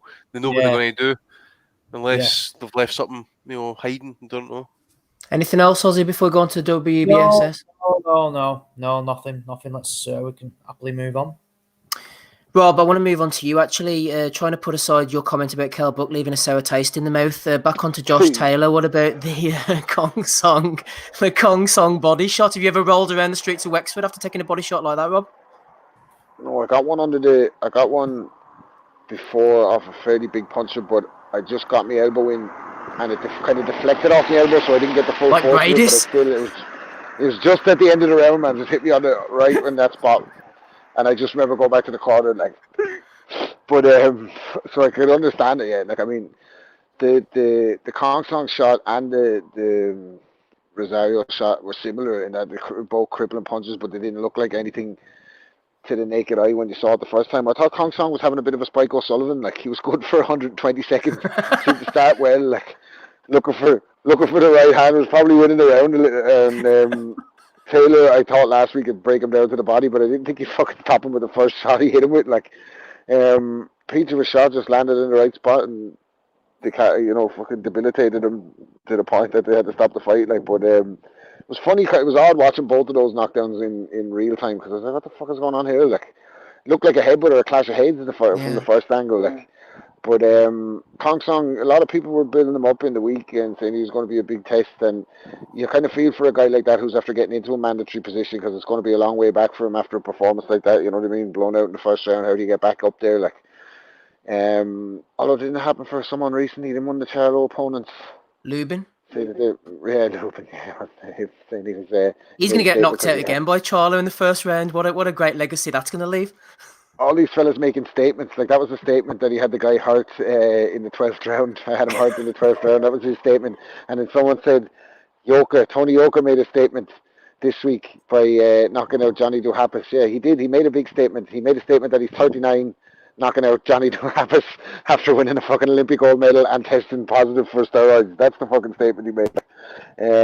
But tough on Kong Song, but brilliant for Taylor because he gets to move on to Ramirez, and that seems to be the fight they're going to make. And Aaron will make that happen, man. Forget about that mandatory. He doesn't give a fuck about that, man. He runs the WBO. Who are we kidding here? He's going to that fucking unification is going to happen. So. Absolutely, Warren and Bob's organisation. Onto the World Boxing Super Series, Andy. Just before we do so, Rob touched upon Yoka. Just a quick one from you on it. It seems to have disappeared off BoxRec. I was thinking maybe Tony had failed another test again. Am I the only one who thought that to Hapas they should have maybe let him get banged down for a third time before waving it off? I actually thought the Hapas would have lasted longer, actually, to be honest with you. In the end, he just showed that he's probably just washed now. Yoka... I'm still not fully there with him, actually. He's clearly got some skills and stuff, but we just need to see him active. We need to see him in with tougher oppositions, that type of thing.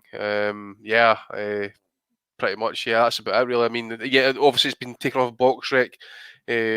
BoxRec Grey on Twitter has been saying apparently there's been a problem with the commission. Something to do with either payments or... I can't mind. I need to go and double check again what he said in that, but yeah, that Tony Yoka fight's now disappeared for BoxRec and that, so we don't know if it's even going to last on his professional record yet. We don't know.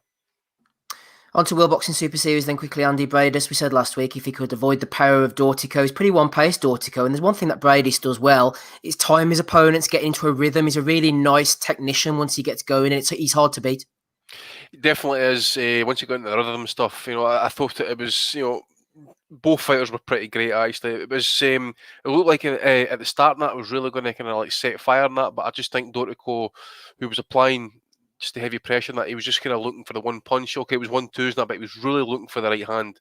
And in the end, Brady's just kind of got into the rhythm and is just kind of really just, just thought he ran home with it in the end of that. I think I had it like 118, 110 or something.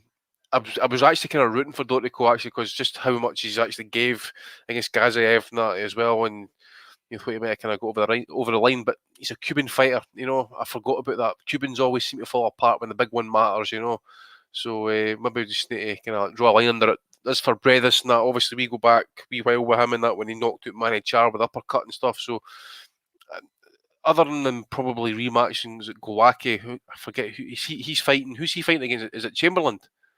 Oh, Chamberlain. Who is it?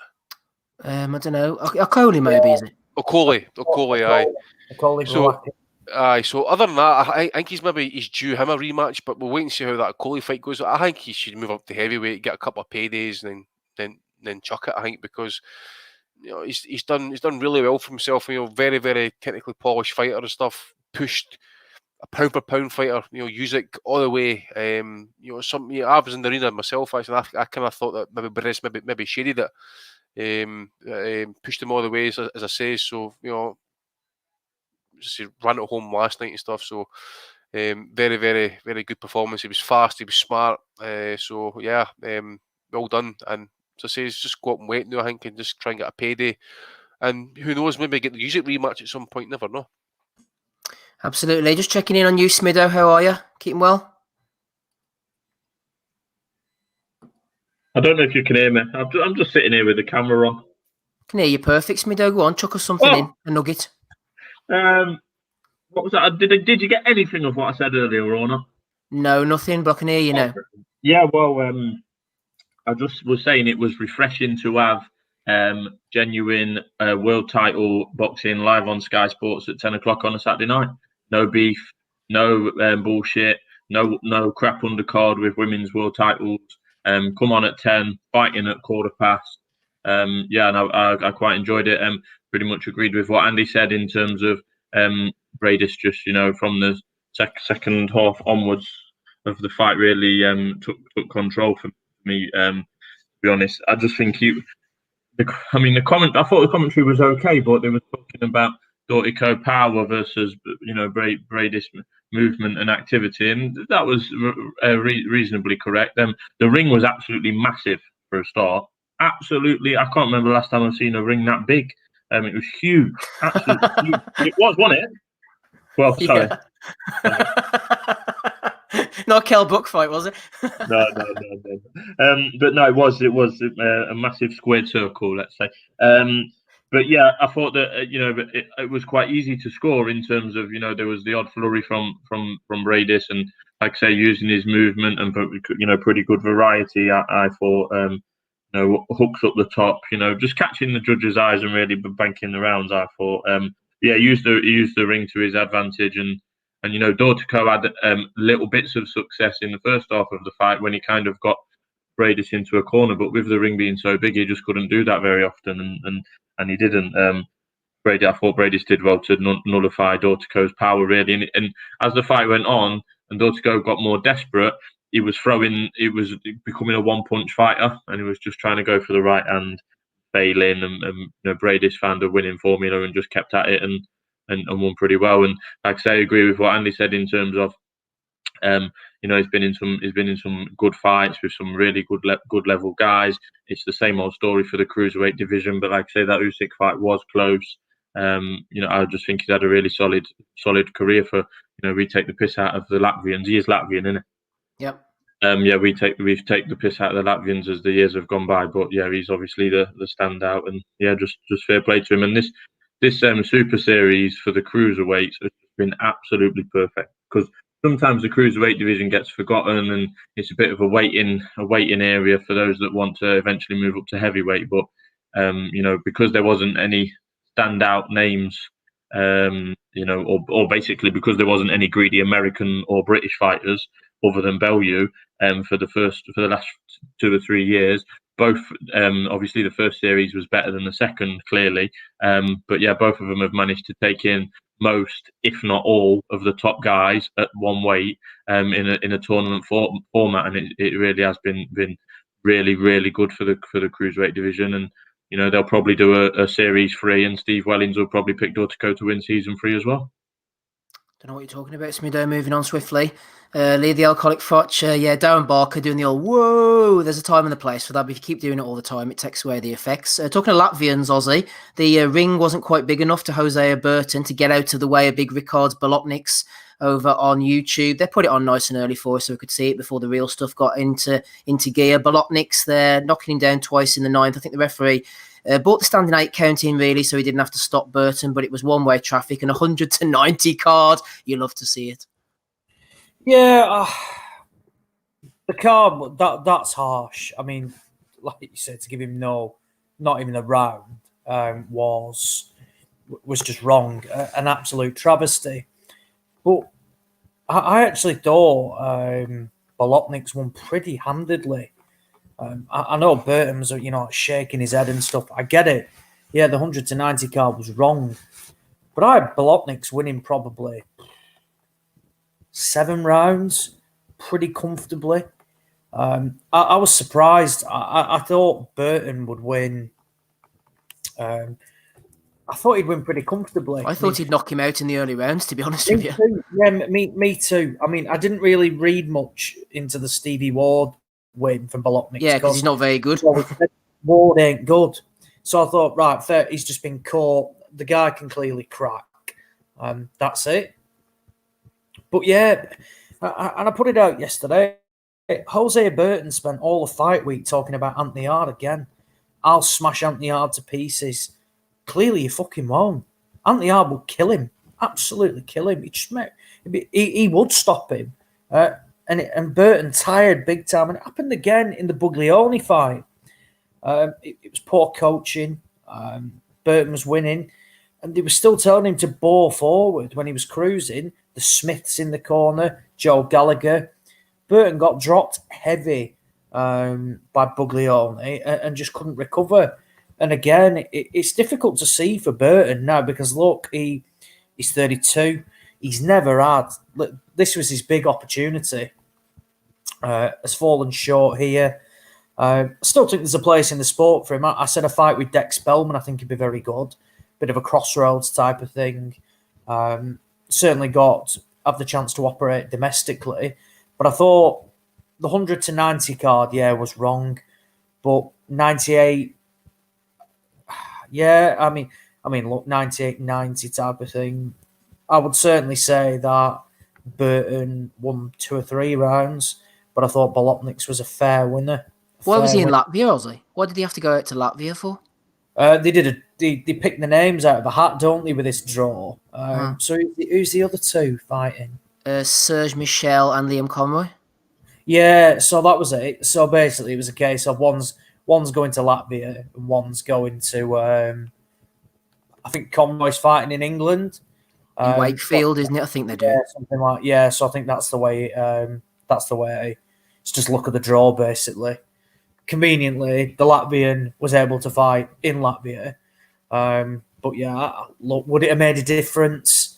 Hardly not. There'd have been no people in Wakefield. I think there was a crowd in Riga last night, wasn't there? Seemed to be, they're having a great time. Yeah, decent crowd there. Don't think it made a difference.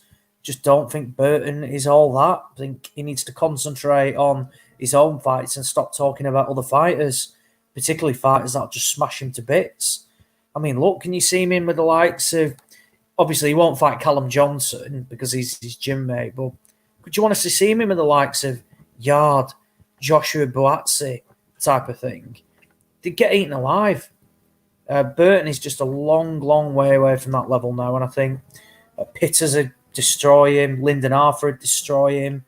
I think the best fight for him would be someone like Dex Spellman, and even then I think Deck could stop him as well. It's going to be a tough road back for him now. It'll be interesting to see what he does. Absolutely. Keeping with the golden contract theme, wrapping Rob Kelly next week, Wednesday the 30th of September, Production Park Studios in South Kirkby. That aforementioned Liam Conroy fight against Serge Michel. Also, Ryan Walsh against James Jazza Dickens might be decent. I'm more interested, Rob, in getting your opinion on Tyrone McKenna against O'Hara Davis. I like Tyrone. I think he's done well in his career, but the fact of the Mamoon fight, which he clearly lost, says to me, I don't give him a chance of beating O'Hara Davis, and the final's almost a bit tainted for me. No, and it's a pity because it's a good bit of banter between the two of them. McKenna's quite the character. Good mates with friend of the pod, Tommy McCarthy, and that up there in Belfast. So I'm rooting for him, like, cause I'm rooting for anyone fighting against O'Hara Davies. But I think O'Hara Davies' power will be the deciding factor on the night. I think no matter what you say about O'Hara, he can crack a little bit with that right hand. Like, but if McKenna can take him to deep waters, you know what I mean, and he's known for hanging in there. If he can take him to deep waters, who's to know? O'Hara's quit before, hasn't he? Like, and we see with fighters when they quit, then they can quit again. So I rooting for, like I said, I'm rooting for McKenna, but I'm not expecting a win for him. I think O'Hara will probably stop him. Yes, I tend to agree. Next week, Andy, pretty much the same time as the pod, I would imagine. Maybe we can do some live commentary, as we have done in the past. Joshua Barazzi against Marco Kalic. Linus Adofia against John Harding Jr. could be pretty decent. Chantel Cameron against Arojo. Babic against Kennedy could be fun as well. Question came in for you, Andy, over on patreon.com/Boxing Asylum from our good friend Holt. He says, Andy, the Barazzi bomb carousel rolls on. They aren't even trying to prepare him for higher level opposition. He's been moved so slowly with such weak opposition that surely even Matchroom FC are raising their eyebrows and wondering what's under the bonnet. What are your thoughts, Andy, on his new headlining opponent? What on earth is going on with his career in match making? Are they hiding a weak chin or regular injuries? P.S. Evening, Eddie.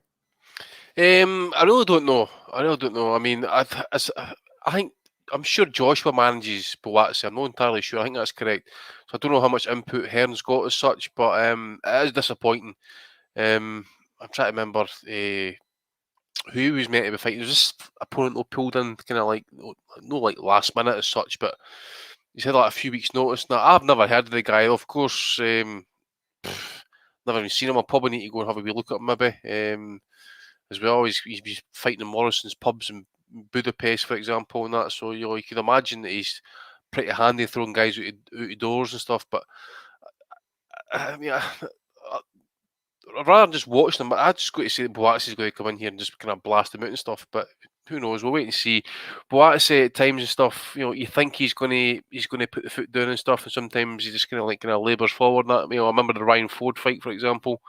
Could have maybe got rid of him quicker, I suppose. But he's no fighting. I mean, Tony Averland. I'm sure Yard fought him as well. But yeah, I was like when Yard was, but I can't remember how long before it was before he fought. He did. You're right, Andy. Did he beat him? Yeah. Reynold Quinlan, who I think Eubank. I forget how many rounds Eubank went with him again. I think it was a few. 7, I think. 7 rounds. Yeah. Liam Conroy as well. So he's fighting domestic guys. He's fighting like some faded vets. Paraban's been over the course with some names. He's iced. I expected that to go rounds as well. Actually, I was disappointed in Paraban that night. Yeah, it's just not good enough.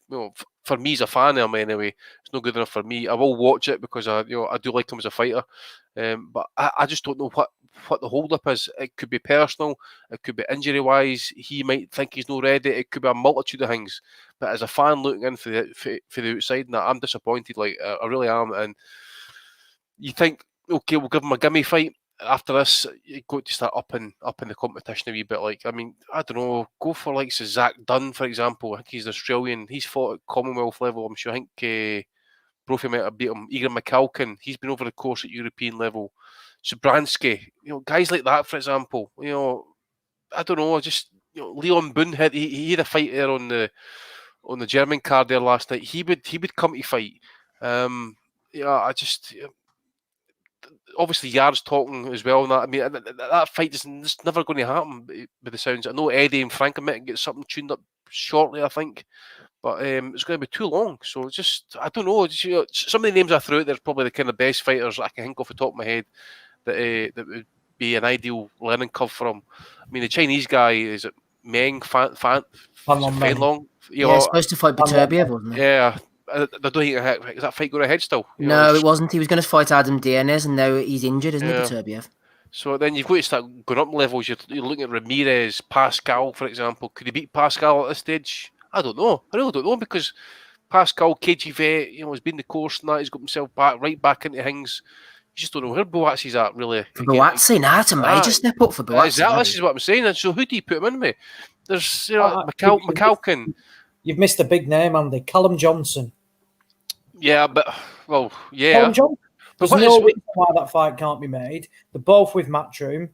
Well, He's what's the in issue then? or It's- quarantine, exactly. I've been told that Buatsi's camp want nothing to do with Callum Johnson. And basically, Buatsi has got Matchroom by the balls. They're going to take the time with him. Rob McCracken's involved, wants to move him slowly. His matchmaking has been abysmal, absolutely appalling. Eddie Hearn, look, was running his mouth about anti-yards opponents. Like when he fought the likes of Tony Avalon, who rocks up in a ring, as you say, after it, to fight Buatsi, Tony Avalon. Ryan Ford was scheduled to fight Yard. The fight fell through. Who did Yard last box? Ryan Ford. Ryan Ford lost to Andre Sirotkin, who's fighting Grant Who's Dennis, fighting who we interviewed earlier. Now, look, with Yard, fine. Yeah, his matchmaking's been garbage. But he's not an Olympian. He was come off like a stellar background. He's kind of learning on the job. Paulie Malignaggi said it right. You do not, for a talent like Joshua Buatsi, need to be giving the likes of Reynold Quinlan 2 weeks' notice and flying them over. You can give Quinlan a full camp and Buatsi will still smash him to pieces. So why in the fuck are you wasting your time giving these guys 2 weeks' notice? The Liam Conroy fight, don't mind that at all. It's for a British title, fine. You want to win it, great. Nothing against that at all. But then Peribam, you're bringing him up to light heavyweight again, giving him 2 weeks' notice. What's the point? This Kalic guy, guess who the recommendations come from? Alan Babich, the Savage. That's what I was going to say. Alan Babich. That's it. So it's a case of the Savage has recommended him. Look, Jobs for the boys. Kalic, by all accounts, was a fairly solid amateur. Boxed in the World Boxing Super Series, World Boxing Super Series type of thing. Was pretty decent, but I'm sorry, Joshua Buatsi. They keep talking about how he's at world level, and look, they take world level fights now. Well, the matchmaking just doesn't reflect that whatsoever. I think they were lining up. Were they not lining? Was it pre-lockdown? They had a fight lined up with that Blake Capaiero or something. Yeah, like that. it disappeared. Yeah, disappeared. Yeah. Nothing there. I'm just going down. Isaac Chilemba. It'd be a great fight for him. It'd be excellent. That would be a yardstick where he can be judged off. I've said it. Callum Johnson. Just going down the line now. You can forget Badu Jack, McKelkin, Zach Dunn. There's some other names who have been either A fight for world titles, B been solid operators at European level and been European champions, or Commonwealth level fighters. And that. I mean, what is wrong with these guys? Yeah, I agree. Dunn, Chad Dawson, Krasnicki type of people like that. There's a lot of people available, you could get. And even then, some might be somewhat that Mohammadi, is it Najib Mohammadi type of thing? People like that. He's washed. I wouldn't know, but he is beyond washed now. Badu Jack and Pascal is a step. I think Machalkin, like you says, Andy, someone I know he's a drugs cheat and all, but someone who went with Kovalev.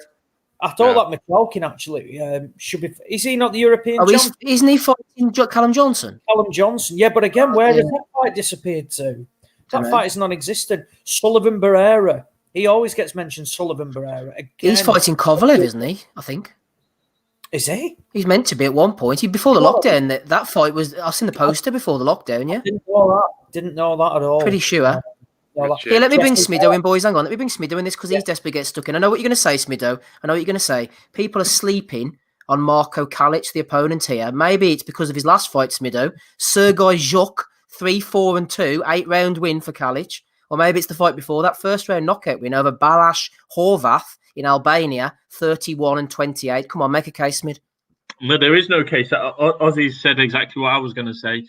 This fight is being, in the last week or so, is being sold on the recommendation of that savage fella, who's basically just a lunatic that is now rocking around the matchroom with the matchroom boys. That's a blown-up cruiserweight, that's shit heavyweight.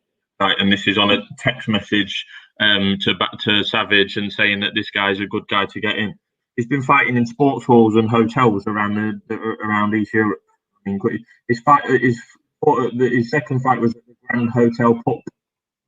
He's been fighting at sports halls in Hungary, etc. I mean, his last fight was in the Sports Hall in the Croatia by the looks of it. I mean, like what Andy said, Buatsi is one of them kids that I want to like. He could be good, and the Buatsi fight in Yard would be excellent. It would be one of the best British fights that could be made below world title level at the moment, but there's just no chance of seeing it happen. But when this fight got announced, because I think this is the first show that Matchroom have had in the UK since they was in the back garden, they went into overdrive with Buatsi on social media and Sky Sports News, and this is what he did last time, and people talking him up as this world prospect, and like you say, we've heard it all before. We're ready to chuck him in at world level, but we're not going to do it yet. I mean, well, what's the point in saying that then? I'm ready to drive a Ferrari. I just ain't got one. I would like Buatsi to do well, but I just think this is another shit matchup, and we don't know the story why he's been out so long again. I mean, we can guess, but we're not sure, and I just obviously we've got. Don't get me started on the women's boxing that's on the undercard, but yeah, I will watch Buatsi. I'm not interested in any of the rest, to be honest. See, the other thing as well, he's 27, 28-year-old now, right? I mean, he's like, a two-time ABA champion, Olympian, European medalist. He's fought in the Worlds. The talent's there. I mean, it always was. I mean, he's fought Julio Cesar La Cruz, Zach Parker, Lyndon Arthur, as amateur and stuff. I mean, Sergey Michel, who I think's on the card next week as well. I think he fought him as well in the Europeans. The ability is there. Everybody said it in the Olympics that he's got a pro fighter style. And everybody was well impressed with him at Rio. It just hasn't happened. And I dare say we'll hear more about it and that, but it's just fucking disappointing.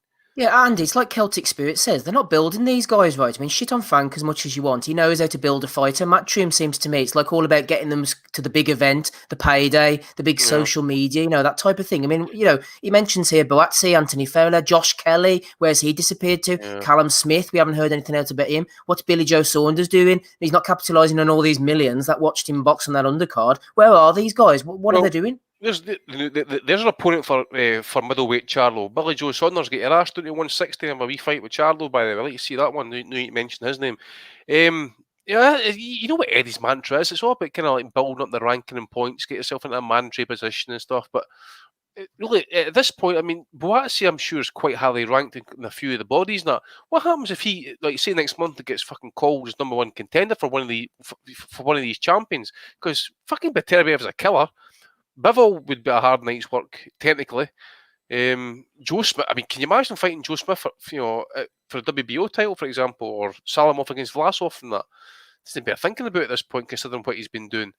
It's just, where are these guys? No, I know we're in the middle of a pandemic and all that sort of stuff and that as well, but that's even more of a reason. What the fuck are you holding back for? Let him out. Exactly. What I'm going to say is this: if people say, right, okay, we cannot make these fights because lockdown, we can't get fans in, so it's going to basically cut back on the money that we can make for this. Right, okay, I can understand that. But see the fucking second it happens, that the fans are back in the stadiums or are back in the arenas and there's no virus or there's a vaccine stuff. I didn't want to hear complaints about fucking money 100%. And fights not getting made. Because you've had your excuse, you're going to have at least a year off without big pay-per-view, big events, stuff like without fans. So see when it happens next year. I didn't want to hear people fucking complaining about it. Get the fights made, you get what you want, you get the fans back, and you get the fucking big paydays. So there you go. I didn't want to hear any more complaints about it. So all these people are complaining that about money and paydays and all that stuff. Canelo, for example, complaining about his 35 million and that. Fucking fight somebody, to bring in the money. But you've not got it, so you need to go and wait probably as well. It's just fucking, this is just annoying the fuck at me, actually. I just wish Buatsi would step up, take a test, a boxing test, and and just see what it is. It's just like sink or swim time. And if McCracken is dealing with him and stuff, I understand that. He's a very, very good trainer, very, very good coach. He's basically built up that Olympian team for the last number of years and stuff. But it's good by times you're going to have to kind of, cut the cord and let him see where he goes. Anything from you, Ozzy, before we hit Rob up on the American card? Are we previewing the full Buatsi card next week? In terms of... it's 9:45, so if you want to talk Buatsi or the golden contract, have a couple of minutes just. Yeah, I was going to say, not fully previewing it. Look, Udolph will beat Harding Jr. I don't know anything about the Brazilian. Well, I do know. I know she fought Katie Taylor. I would expect Chantel Cameron to win a world title. The Savage, Alan Babbage, is back on the screens. He's well liked because he's a bit crazy. And this is what it's about at the moment. He's fighting that now, Kennedy. I've seen a bit of talk saying Kennedy can win. You probably know more about Kennedy than I do, Steve, but when I have seen him fight, I'm just unimpressed by him completely. And look, Babbage ain't great, but I think he should have enough to beat Kennedy. Fiaz against Baker. Fiaz will win. There's a bit of needle there. Adam Smith. Yeah, there's some certainly that's been marinating throughout fight camp because Fiaz had to pull out due to illness. So Adam Smith, not the Asylum's Adam Smith, but Beanie Smith will be all over that. John Hedges' debut. It's one of them. It's Sunday night. We can probably talk about it, actually, some of the fights next week while we're live on the pod. Yeah. Sunday. And then we'll watch probably Kalic prove us all wrong and Elias Buatsi in 2 rounds. And then we'll just all end up with egg on our face. But no, that's not going to happen. Buatsi's going to smash him to bits. We'll learn nothing more about Joshua Buatsi next Sunday, apart from the fact he still exists. Because he's an anonymous man, because he's never active either. He's never fights. Where is this card next week? It just says London on box. It says London, I don't know. I think it's going to be at the, where were they saying? Wembley Arena. Wembley Arena. They had it approved for 1,000 fans or something like that, but the government kiboshed that. So, I think it's going to be at Wembley. It doesn't really matter when no one's there. It can be in a fucking shed type of thing. It doesn't really matter. It's one of them. We sound like broken records with Buatsi. For someone of his caliber, he's been a pro now. This is his 3rd year as a pro, and I don't think we know anything more about him than when he first turned over. To be honest, we just don't know anything more about him. We don't know how good he is, but we just rattled off a few top level opponents at light heavyweight. I could not confidently back him against any of those whatsoever. Because we've seen before, amateur background, fine, but it counts for nothing in the pros. And I couldn't confidently back him against anybody purely off the fact the way he's been matched so far. Smido, just before we go on to Value of the Week, so episode 392, Dominic Henry, friend of the pod, alerted me this week. You might be interested in this on Amazon.co.uk. Pre-order for the end of October. Relentless by Eddie Hearn, Smido. What does it take to succeed? What is the mindset required to be the best? How do you stay at the top of your field coming back from failure? Eddie Hearn, Smido, knows what it takes. He's worked alongside some of the biggest names in sports entertainment, seen first-hand grit. He's covering subjects here, Smido, such as discipline, passion, preparation, motivation, and failure. This book shows you what it takes to get the most in your life and career. What do you think about that, then? I think it's a load of shit. I mean, didn't this get debunked as being factually wrong even before it was released? One of the promotional materials, it was on about signing Nordley Harrison and Darren Barker. Terry Dooley eviscerated it basically the same day. Yeah, absolutely took it to pieces. Did bro. Yeah, look, he's just cashing in. I mean, you know, he's had a bit of a down period where he hasn't been busy at work, and he's cashing in. He'll sell a few of these, make a few quid. He's cashing in on his celebrity status, and there is not a single jot that anyone on the Boxing Asylum, unfortunately, can do about it. Could you do it? Put him in the fucking jungle with his celebrity status. I actually heard Smido. I heard a review coming in for the book, actually. Stop it! Stop the fake news! Stop! The Porkster. Porky Ross. Oh, Porkster. Right, Zepeda's fighting Branch. Whoa. We're on the Porkster, just to let the Asylum fans know that 2 Boxing Asylum representatives will be meeting with Porky Ross in the coming weeks. Exclusive videos and analysis to follow. Thanks for that, Smido. Yes, I was just about to say Jose Zepeda fighting Ivan Baranchyk next week in the bubble. Not going to bother previewing that one because I can't be arsed. Final one for you, Andy, before we go on to Value of the Week. Holt says, is Gassiev ever coming back? And if he does, will he be the same fighter? I think he's living it up somewhere, Andy. He's fat. He signed with DAZN USA, which is like signing with Don King back in the day. What's happened to Gassiev? He was supposed to have an announcement coming about a fight return. I think I read something last week, I'm sure. So I don't know, maybe get it, either next week or the week after. There is something planned, I think, for October the 1st in Russia. So we'll wait and see. I've not read any names or any opponents. Obviously, it's going to be a rust shaker or whatever, and that. Albeit heavyweight, I'd imagine. In fact, there's a fight I'd like to see happen. Bredis against Gazayev, if we can maybe get a catch weight, maybe I haven't even really bought about belts and stuff like that. As I say, we know who the man is at cruiserweight now. We know who were there and that. So I think Gazayev would be a really good fight if we can get Bredis and that. So maybe the latter half of the year. He's left the zone, according to Eggy Phil, which is a shame because it was a really fruitful partnership. All the great things they did together. Yeah. I mean, Eddie laid out the olive branch. He says, "Look, come here, earn millions." I've seen they don't sign Danny Roman as well, and there's Danny back fighting on Showtime there last night. Yeah, that's right. Who was the heavyweight, like Michael Hunter? I let him go. Then he signs. Who did he sign? Who was the heavyweight that he signed there? The big Chinese fella. That's it. So he signs that fucking bum and lets Michael Hunter go. It makes no sense. That okay, big name in China and all that sort of stuff, and he's a good amateur or whatever and that. But he can fuck off, that guy. he put out. To be fair, he's factually correct. He said, "I am the best heavyweight to come out of China." If you look at the heavyweight rankings in China, you've got him 21-0, age 37. Everybody else is 1-0 after him, or 1-0 or 0-1. So I'd be fucking disappointed if you're not the best thing coming out of China, if you can't beat somebody who's 1-0 or 0-1. So yeah, Zi Wang Yu, Wei Zhen Bang, Yunlong Shi, Wang Wei Zhang, Qidi Liu, and Xu Wang. So much potential there. So much potential for a lad's fucking. Sounds like he's ordering something, doesn't it? Bizarrely,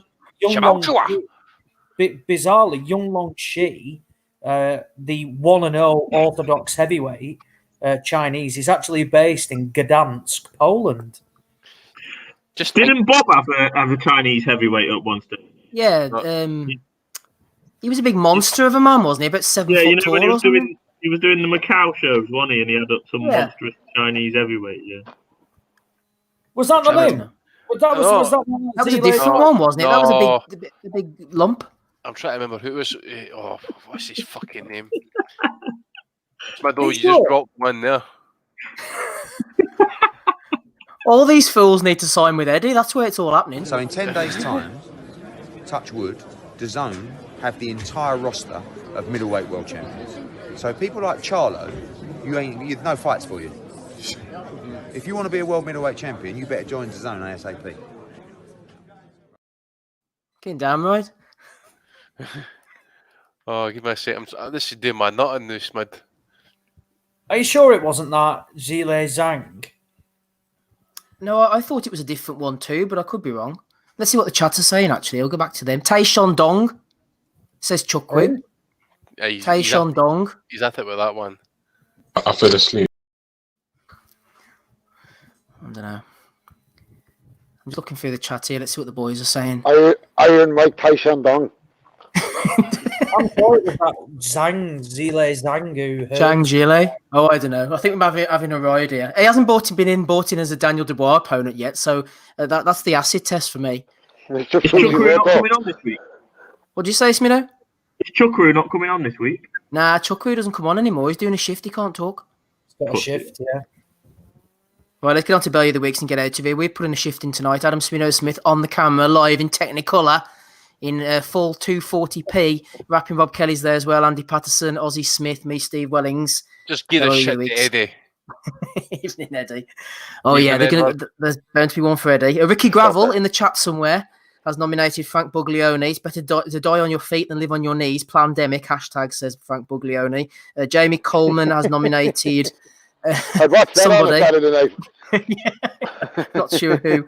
I've cut it off, unfortunately. Kurt Walsh, not Kurt Ward, the Claymaker 2.0. It's Kurt Walsh has been nominated by Dale Nichols. This Anthony Dubois is such a massive prospect that I've never heard of him, says Kurt. Here's a good one, boys. I'm sure you've all seen this one. I should have cut it, really. Gary Kavanagh has nominated Eddie. Hearn has somehow brainwashed himself into believing that Dillian White got up in 8 seconds. Brainwashed.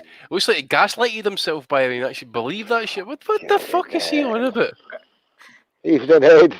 Evening, Edward. I can clarify that one for you, Edward, because I am one of those saddos, like you said. I rewatched the clip, and I can tell you that Dillian White got to his feet after 40 seconds with the assistance of the fucking paramedics. So, if that's an 8 count for you... He got scraped off that canvas, man, and propped up. 8 seconds. He's fucking You're doing a Kong song? It's known in the trade as doing a Kong song now, whenever you're down for that long. I wonder, did he think that because he saw it in slow motion as the money drained away? He's like, no! 8 seconds. Fucking hell, man. Eddie's on one.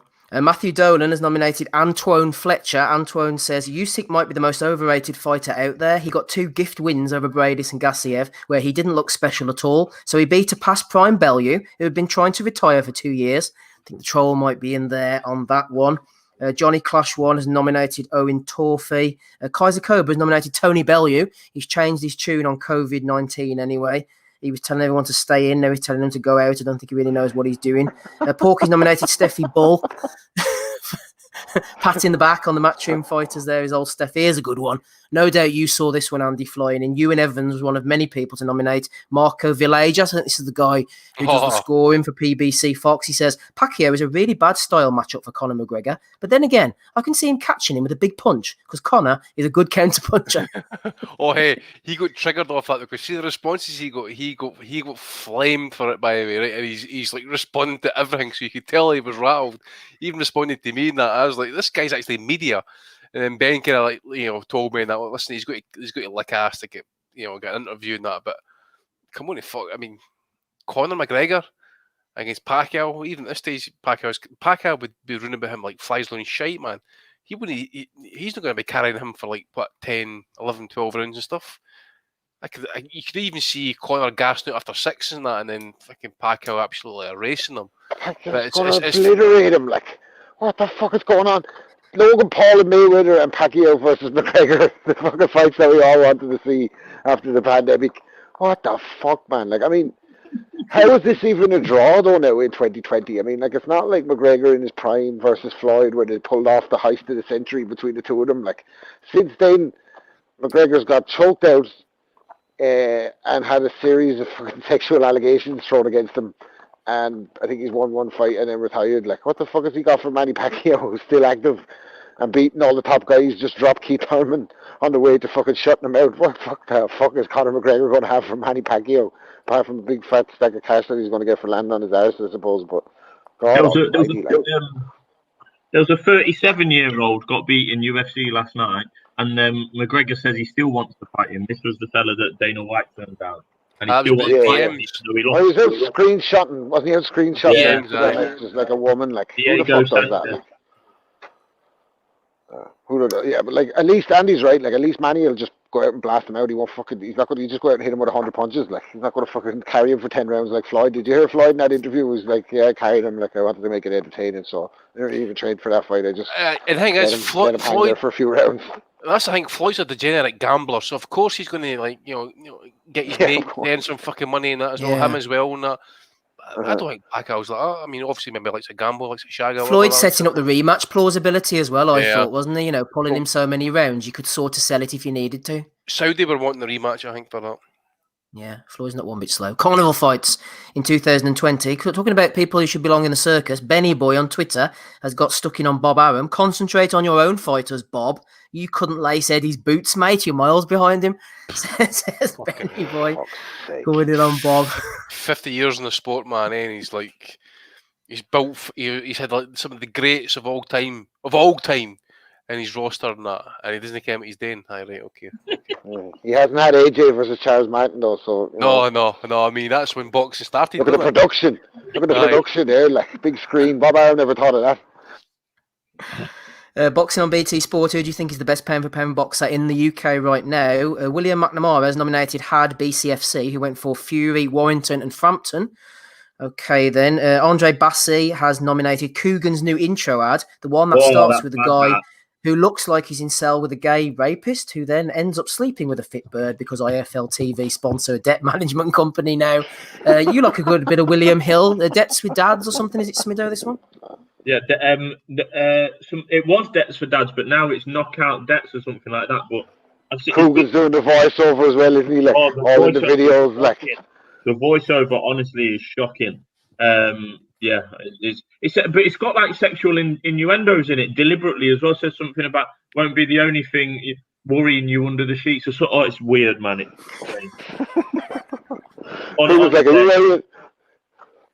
like, are you worried about debts? Well, I'm not, because I'm getting a lot of IFL and MTK money. You loser. I must go and watch that then. Gary Kavanagh, again, I think I already said this about George. Yeah, someone's brainwashed Hearn into the video. David Almond has nominated Jarrell Miller. Jarrell Miller has claimed that he failed his most recent drugs test due to a sex pill. His defense is that the Black Ant King sexual stimulant, a Viagra-type pill, contains GW1560, no less, which he tested positive for last year. I think he's been testing positive for being a numpty as well, Andy, on that one. The John Jones excuse, harder, longer, faster, stronger, Fucking hell, man. Heard of that one. Just go look at it was Jonathan Lear, actually. I think he's into bodybuilding. That he said it as well.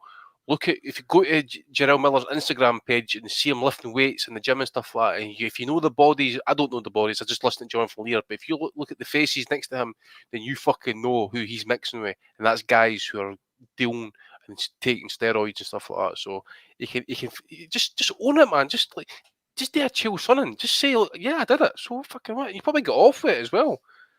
Get some leniency.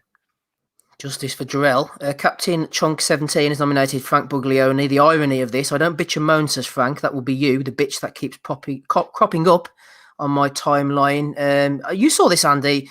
My Spanish isn't the best. What the hell's going on at the WBC? Mauricio Sula, man. Where did he drag this guy from? No, I think we're talking about the belt. I don't know who the Yeti is, by the way. I don't know who the fuck that is. But no, he looks like an extra out of Star Wars. What do you call him again? Oh, the friggin' Chewbacca. He looks like Chewbacca. He looked like Chewbacca, that guy. Just on the WBC, actually, obviously, shout out to Chavez Jr. for getting an RL, so be belly of the week for him. But his dad was having a third exhibition fight with, was it Jorge Arce on the undercard, I think it was. I didn't watch it, mate, right? But the WBC actually put a belt up for grabs for this fight. Called the WBC Otomy belt. Now, I had to go and find out what Otomy meant, and it's actually a term for Mexican weaving products and stuff like that. So it's like fabric and stuff like that. What a load of shit! You see the copy of the belt? It's like a gay pride belt. Oh wait, I'll send you the link in the chat. Oh my god! Good nomination for them boys. Incredible one. Gavin Stevens has nominated Ryan Garcia, embarrassing boxing further with this shit. Shouldn't he be training for Luke Campbell rather than trying to get more views on YouTube or Instagram? I've cut it off. He was running around with that Logan Paul, I think he was actually. Eggy Phil in the chat there. Phil, welcome to you. Good to see you in there. Has nominated Iron Eagle. What was the context of this one? Just having up there. Oh yeah, Dave Allen was off sparring with Alexander Usyk in Ukraine. This is good for Dave Allen, says Eagle. It will help his development as a fighter. And he's still a work in progress and a future contender. What about this then, Ozzy? Wait till he gets his man strength. It's a good move for Dave. And he like 29. And he like 28, 29. When is this fucking coming? When is this man strength coming? I get sick of this talk about, these Muppets who think Dave Allen is going to bounce back. We hear it all the time. I mean, I don't know why he's been pulled out there. I find it absurd, whether Usyk's just using it as a bit of a piss take type of thing. I don't know. I mean, I saw something before. Usyk might be a big fan of his AFL videos or something. Yeah. Tried to learn English through them or something. Bit of banter, bit of fun type of thing. I saw something before saying that Dave Allen steamrolls Bradis if he steps up to heavyweight. I'm just trying to find it on the timeline now. And it's like, where do people get this opinion from? I want them to justify it. I've nothing against, like a bit of a punt in the sort of, like punt in the dark. You think it could be an upset, but that will not happen. That is not happening, and it will never happen. I saw something again just before. Again, I'm trying to find it. I can't find the user who said, "Oh, this was it. Another one." Adam Aiko, 1988A. How many people know who the guy who Hrgovic knocked out last night? Dave Allen will give him a decent fight and could win. Why? Where is this opinion coming from? What has he shown that he could even cause a problem to Hrgovic? It's not happening. But it's just infuriating. It's infuriating. And this cult who has said, like, I saw another one, Lawrence Okoli would steam through Dortico and Bradis, apparently. But again, why? It's because he fights on Sky. That's Cult it. to the Bean Masons, Ozzy. Tony Yoka, battered them for 10 rounds. Battered them for 10 rounds. Oh, yeah. Mate, fuck me. You could go to prison for what Yoka did to Allen. It was an absolute beatdown. It's so... I shouldn't get annoyed by it, but some things never change, and that'll be one thing. Yep, shout out to hot young prospect Dave Allen going places in the sport. Cocaine Dawkins nominated Oscar. Golden Boy tweeted out hashtag Oscar Sunday. We know who really won. Then put up a picture of Oscar fighting against Floyd.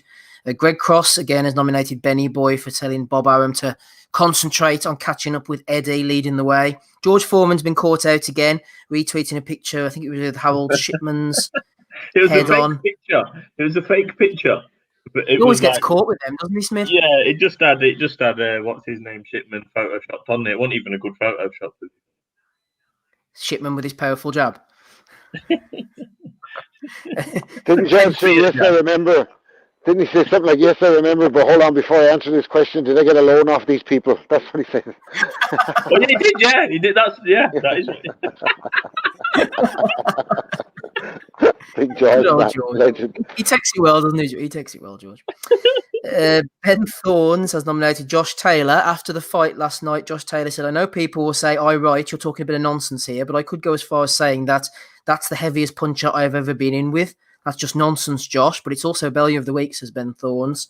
I don't know, because that boy came out to try and cement Josh right for the first round, right? Sorry, first second. At the end of the day, you usually feel a shot off a fighter and that. If that's what he's saying, I'm going to believe it. Paul Dempsey wasn't happy about them calling Kong Song out, were they? Dempsey was taking it a bit thick. Dempsey's a strange one, really, because he used to do Sky back in the day, but he's like someone who's like been involved in a car accident and he's forgotten and he's trying to remember bits of boxing from his previous life or something. Wasn't he on the broadcast where Eubank was defending Tyson over the rape case that time? Wasn't it him? I don't know. Eubank went on around and he was like, Mike did not rape that girl. She consented to oral sex. I was just, and Paul Dempsey was like, these are not the views of Sky Sports. And he was like, no, it needs to be said. It needs to be said. Oh, it's fucking brilliant. Live on Sky too. Live on Sky, yeah. It has to be out there somewhere. Fucking I can't remember the fight, but it was fucking unbelievable. A friend of mine used to work for Setanta Sports when Dempsey made the switch over from Sky over to Setanta. That went pretty well for him. But apparently one day they were doing a bit of a boxing preview and they said, we'll go over and Paul is at his desk. We'll ask Paul for a comment, for a quote, had a bit of authenticity, a bit of gravitas. Go over to Paul. Any chance we can have a word about the boxing? Paul pulls out the file of facts. Yeah, I think I can fit you in next Tuesday.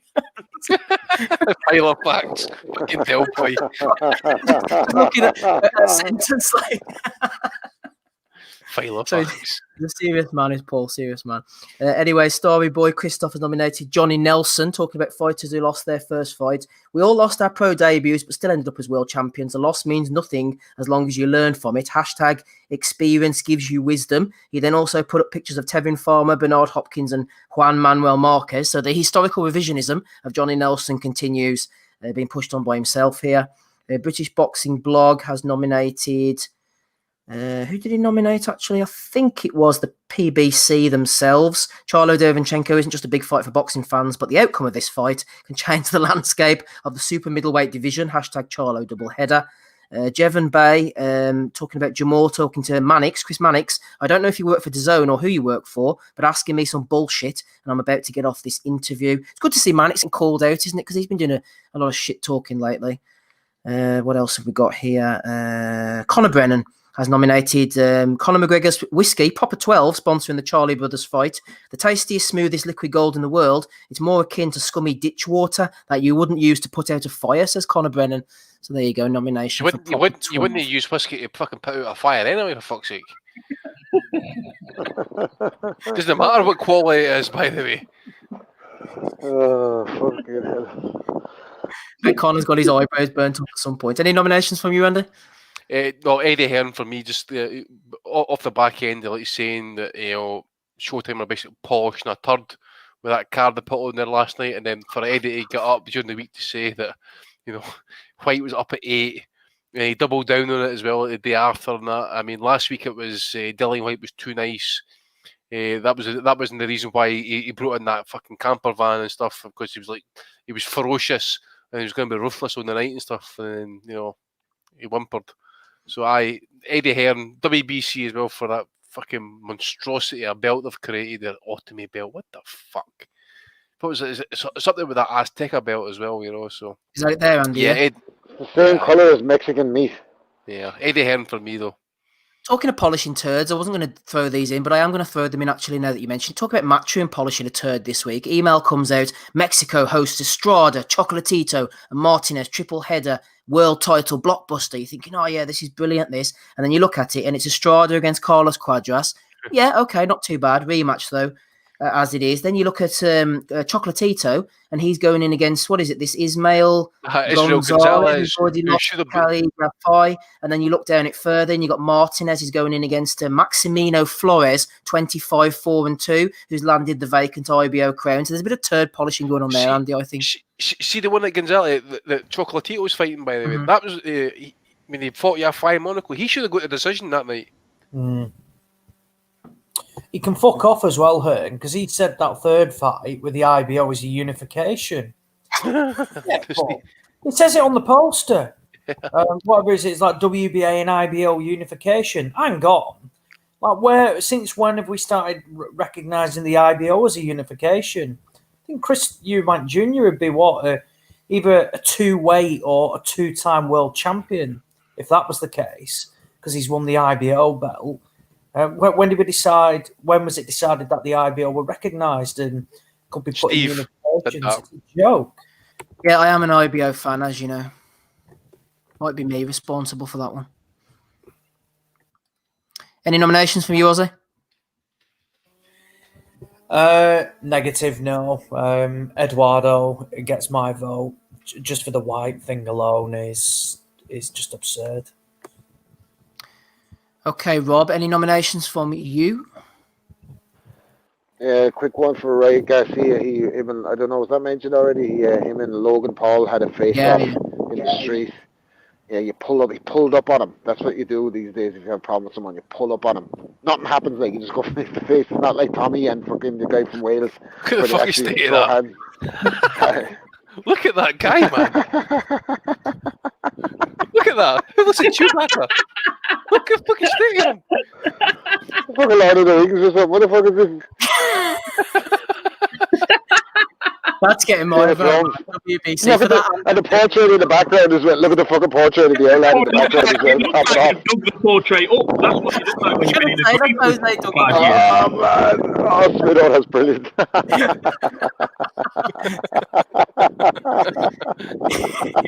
I mean, they might have had a shave before they went out or something like that, Fucking hell. Well, I wonder how that conversation went at the start. Like, mandatory, isn't it? That. You meet him? Did he meet him? He's like, "How are you, Mauricio? How are you, pal? You're looking well." It looks about 90, probably 30 or something like that. Smido, anything from you? I've got no nominations, but That Edward does probably deserve it this week, but I know he wins regular, so I would like to vote for the kid who gave Bob Arum some stick, or was Benny trying Boy. to. Yeah, but what I would say about Eddie, I do think he deliberately trolls people, but this last week with what he said with White, he meant what he was saying, he believed what he was saying, he definitely wasn't trolling, and I think the next day on Instagram, he on some Instagram live thing, he backtracked a little bit, but it's just like, this is what I mean, the propaganda machine, they believe themselves, like they believe what they are saying, and like you say, what have we gone from? Lucky punch from the gods, nice guy, as Andy said, now we're on to got up at was getting up at 8. It's a disgrace. It really is. Eddie is a troll though, because it's like that thing he'll talk shit on IFL knowing he's lying, and then he'll backtrack sort of later down the week. It's like whenever you brandish something over the front of a newspaper for everyone to see, and then you put the corrections on page 29 a week later. It's that type of thing, isn't it? Yeah. Right. So you gone for who? You gone for? Sorry, Smitho. Ben, who had to go at Benny Boy. Bob Arum, yeah. Yeah, Benny Boy. I'm going for the WBC, Andy, for the belt, and for that Chewbacca guy. Who are you going for? Chewbacca. Chewbacca, I just can't get it. The wife just says to me, that's not real. It fucking is real. He's actually got a name, I forget what it was. What's the context of this, by the way? I was asleep. Like, this fucking Game of Thrones characters have to turn it up. Honestly, I've got no idea. It was Suleiman who tweeted that out, and he says, Hang on. It was good to I'm going see. to put it into Google I'm going to put it into Google Translate here. Hang on. It was good to see so-and-so, whatever his fucking name was. Okay, it says, today I received a visit from Jose Haas, who is ambassador of the WBC Boxing. Follow him on Instagram at OzeBox. That's it. I think we're going to have to. Jesus, suffering. Yeah, I mean, that's... Yeah, I want a full profile on that guy, by the way. I don't know who he is, but yeah, Eddie for me. Oh, Eddie for you. Okay. Rob, who you going for? Yeah, it has to be Eddie, man. Like, fuck off, man, will you? For fuck's sake, the paramedics picked him up off the fucking canvas. He was asleep before he hit the deck. He did not get back to his feet at 8. Like, the whole world would have been talking about it if he had done that after a shot like that. That's what happened when fucking Fury got up against Wilder. That's why it was such a big deal. If he'd have got up, we'd all have known it. Like, we saw the guy fucking concussed on the canvas, dumped in your back garden like a bag of leaves in autumn. Knock it off, like... Absolute whacker, even I cannot believe this guy that Suleiman Stanaway, by the way. Honestly, God, it looks like his face being... honestly, you know what it looks like? It looks like his face being put on fire and put out with a fucking shovel or something like that, you know? What a state! Andy can't get over him. Andy can't leave that alone. I need to find out who that is, by the way. That's the man, not in there. Right, Captain Caveman or something, didn't he? Captain Caveman! Who you going for, Ozzy? Quick, we need to finish up. Hosea Box, his name is. I'm Hosea not Box. sure. That Chewbacca thing is like kind of swayed. What's his name again, Steve? Whoever it is. Hosea, yes. Box. I'm going to go to his Instagram page. Yeah, this has really bothered Andy. This has really got to him. Some fit dude. Don't know, that's the wrong guy, I take it. Whoever it is, but Sullivan posing with a fake Chewbacca has just done it for me. Yeah. I've just found a fight poster of him. See that guy who does the Mexican thing with that skull mask on? The portrait in the back is killing me, man. Oh, it's fucking unbelievable. That's insane. Looks like he just came right off the... It looks like he just been there. It looks like he's been like gone for a camp in the Andes and come down the hills and that for a wee bit. It's Jose in the background, man, with his shag face on, and it like. And he just looks like this happens every day in the office. Like, welcome to my world. Like in the portrait. Right.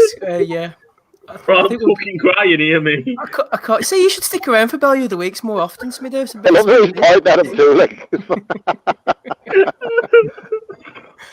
Yeah, I'm not sure who won, but congratulations, whoever it was, episode 392. Let's finish up then.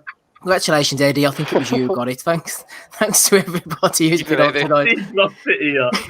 This Chewbacca has just sent everyone off. Oh my God.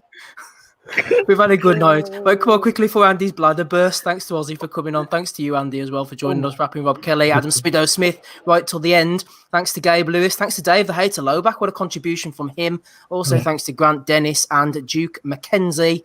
We'll catch you all again for episode 393. Same place, same time next week. I've been Steve Wellings. Bye.